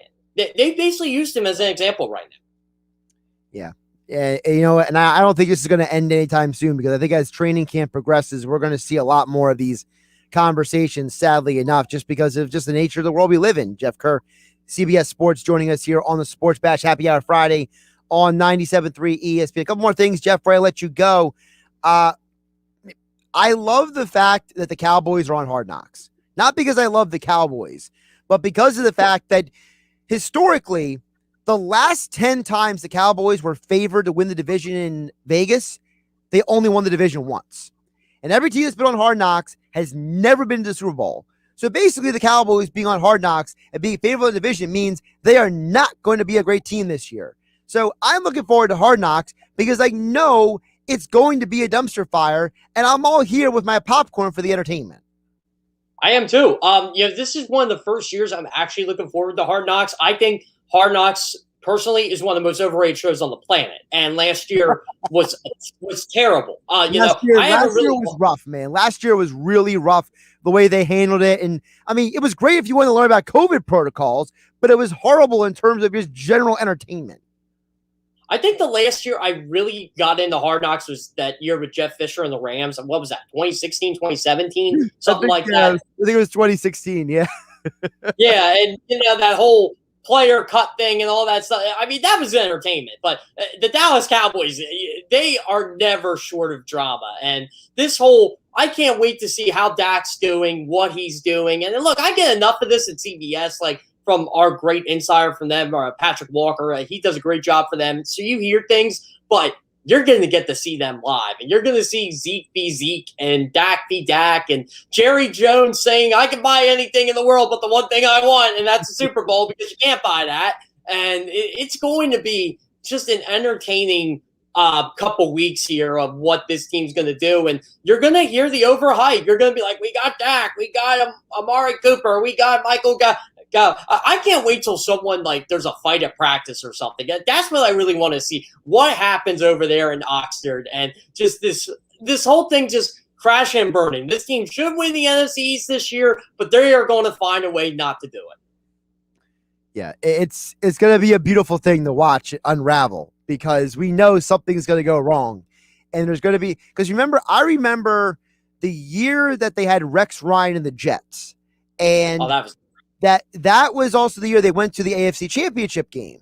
But if you remember, there was that one episode where the Jets were like, that's not how it went down. They edited the film. They cut something out. They didn't really have...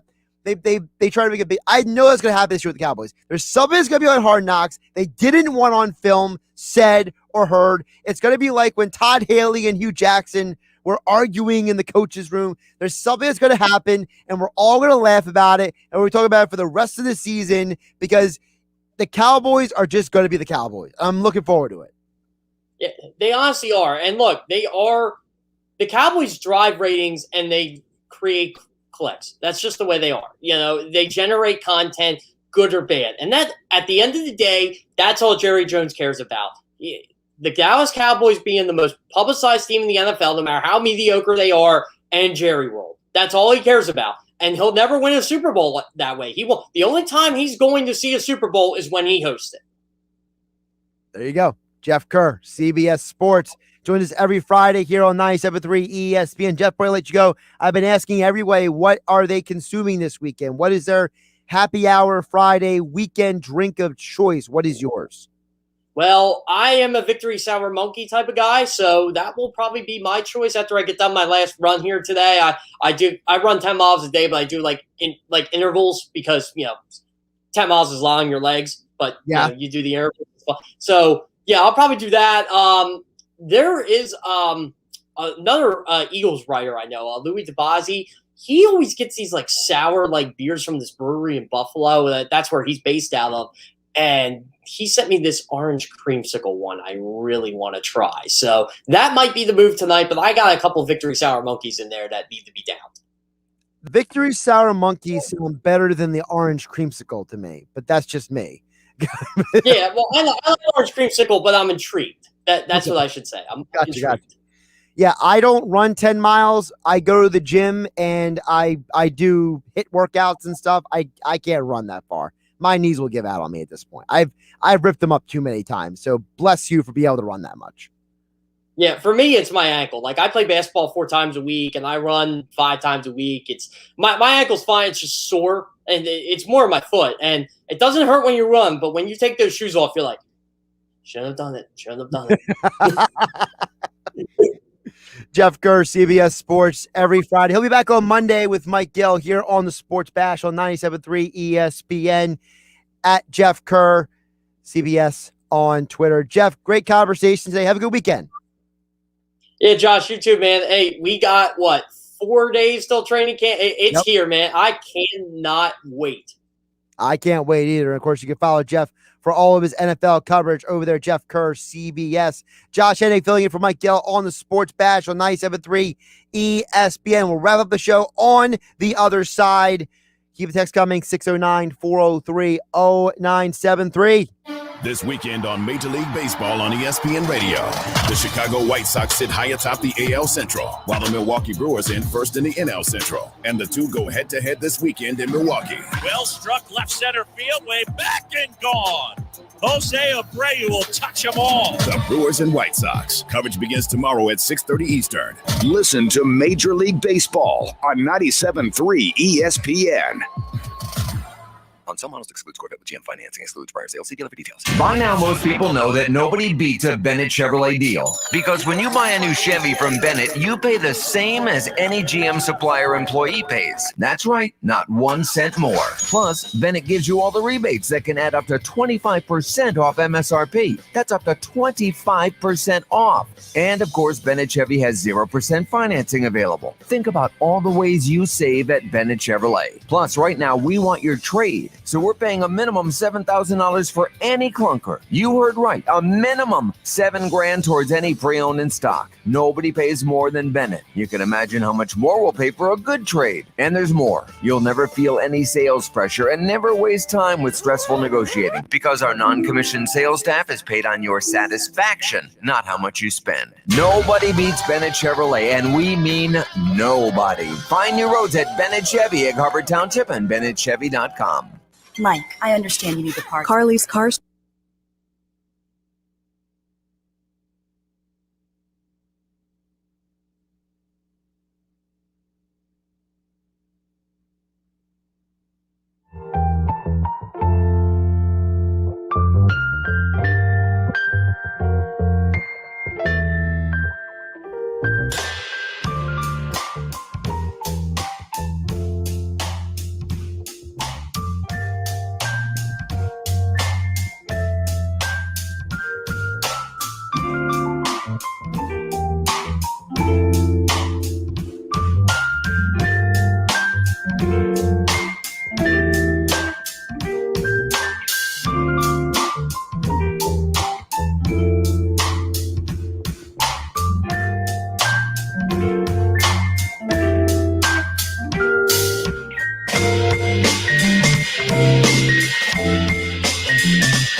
Fair is the place to start. Just go to 973ESPN.com and click on the virtual job fair. You'll find exciting opportunities from a variety of local businesses, including Hard Rock Hotel and Casino, Town Square Media in South Jersey, Resorts Casino Hotel, Cape May Lewis Ferry, Maurice Piers in Wildwood. Take the first step to a brighter future today. Visit 973ESPN.com.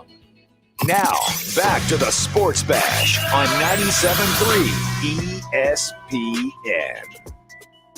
Josh Hennig here, wrapping up the Sports Bash here on 97.3 ESPN FM. Busy show. Thanks again to Mike McGarry, Frank Klose, Andrew DiCecco, Kevin Durso coming on last week with the Flyers trade this afternoon. Jeff Kerr, CBS Sports, for joining us as well.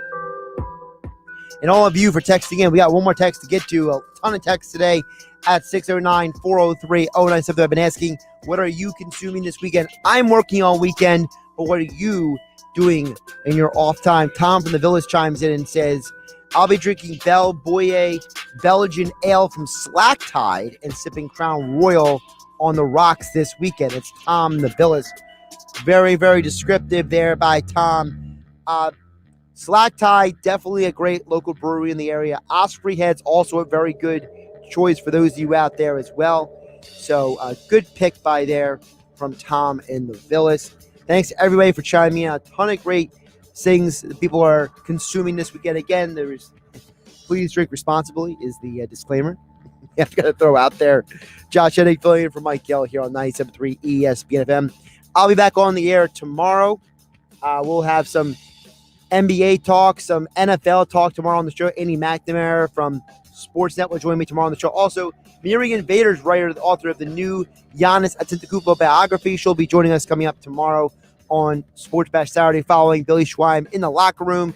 Billy at 10 a.m. Saturday and Sunday, all right here on 97.3 ESPN FM. Have a great Friday, everybody. Indeed delivers great candidates fast. In fact, Indeed delivers 4 times more hires than all other job sites combined, according to Talent Nest. More at Indeed.com/credit. Josh Hennig.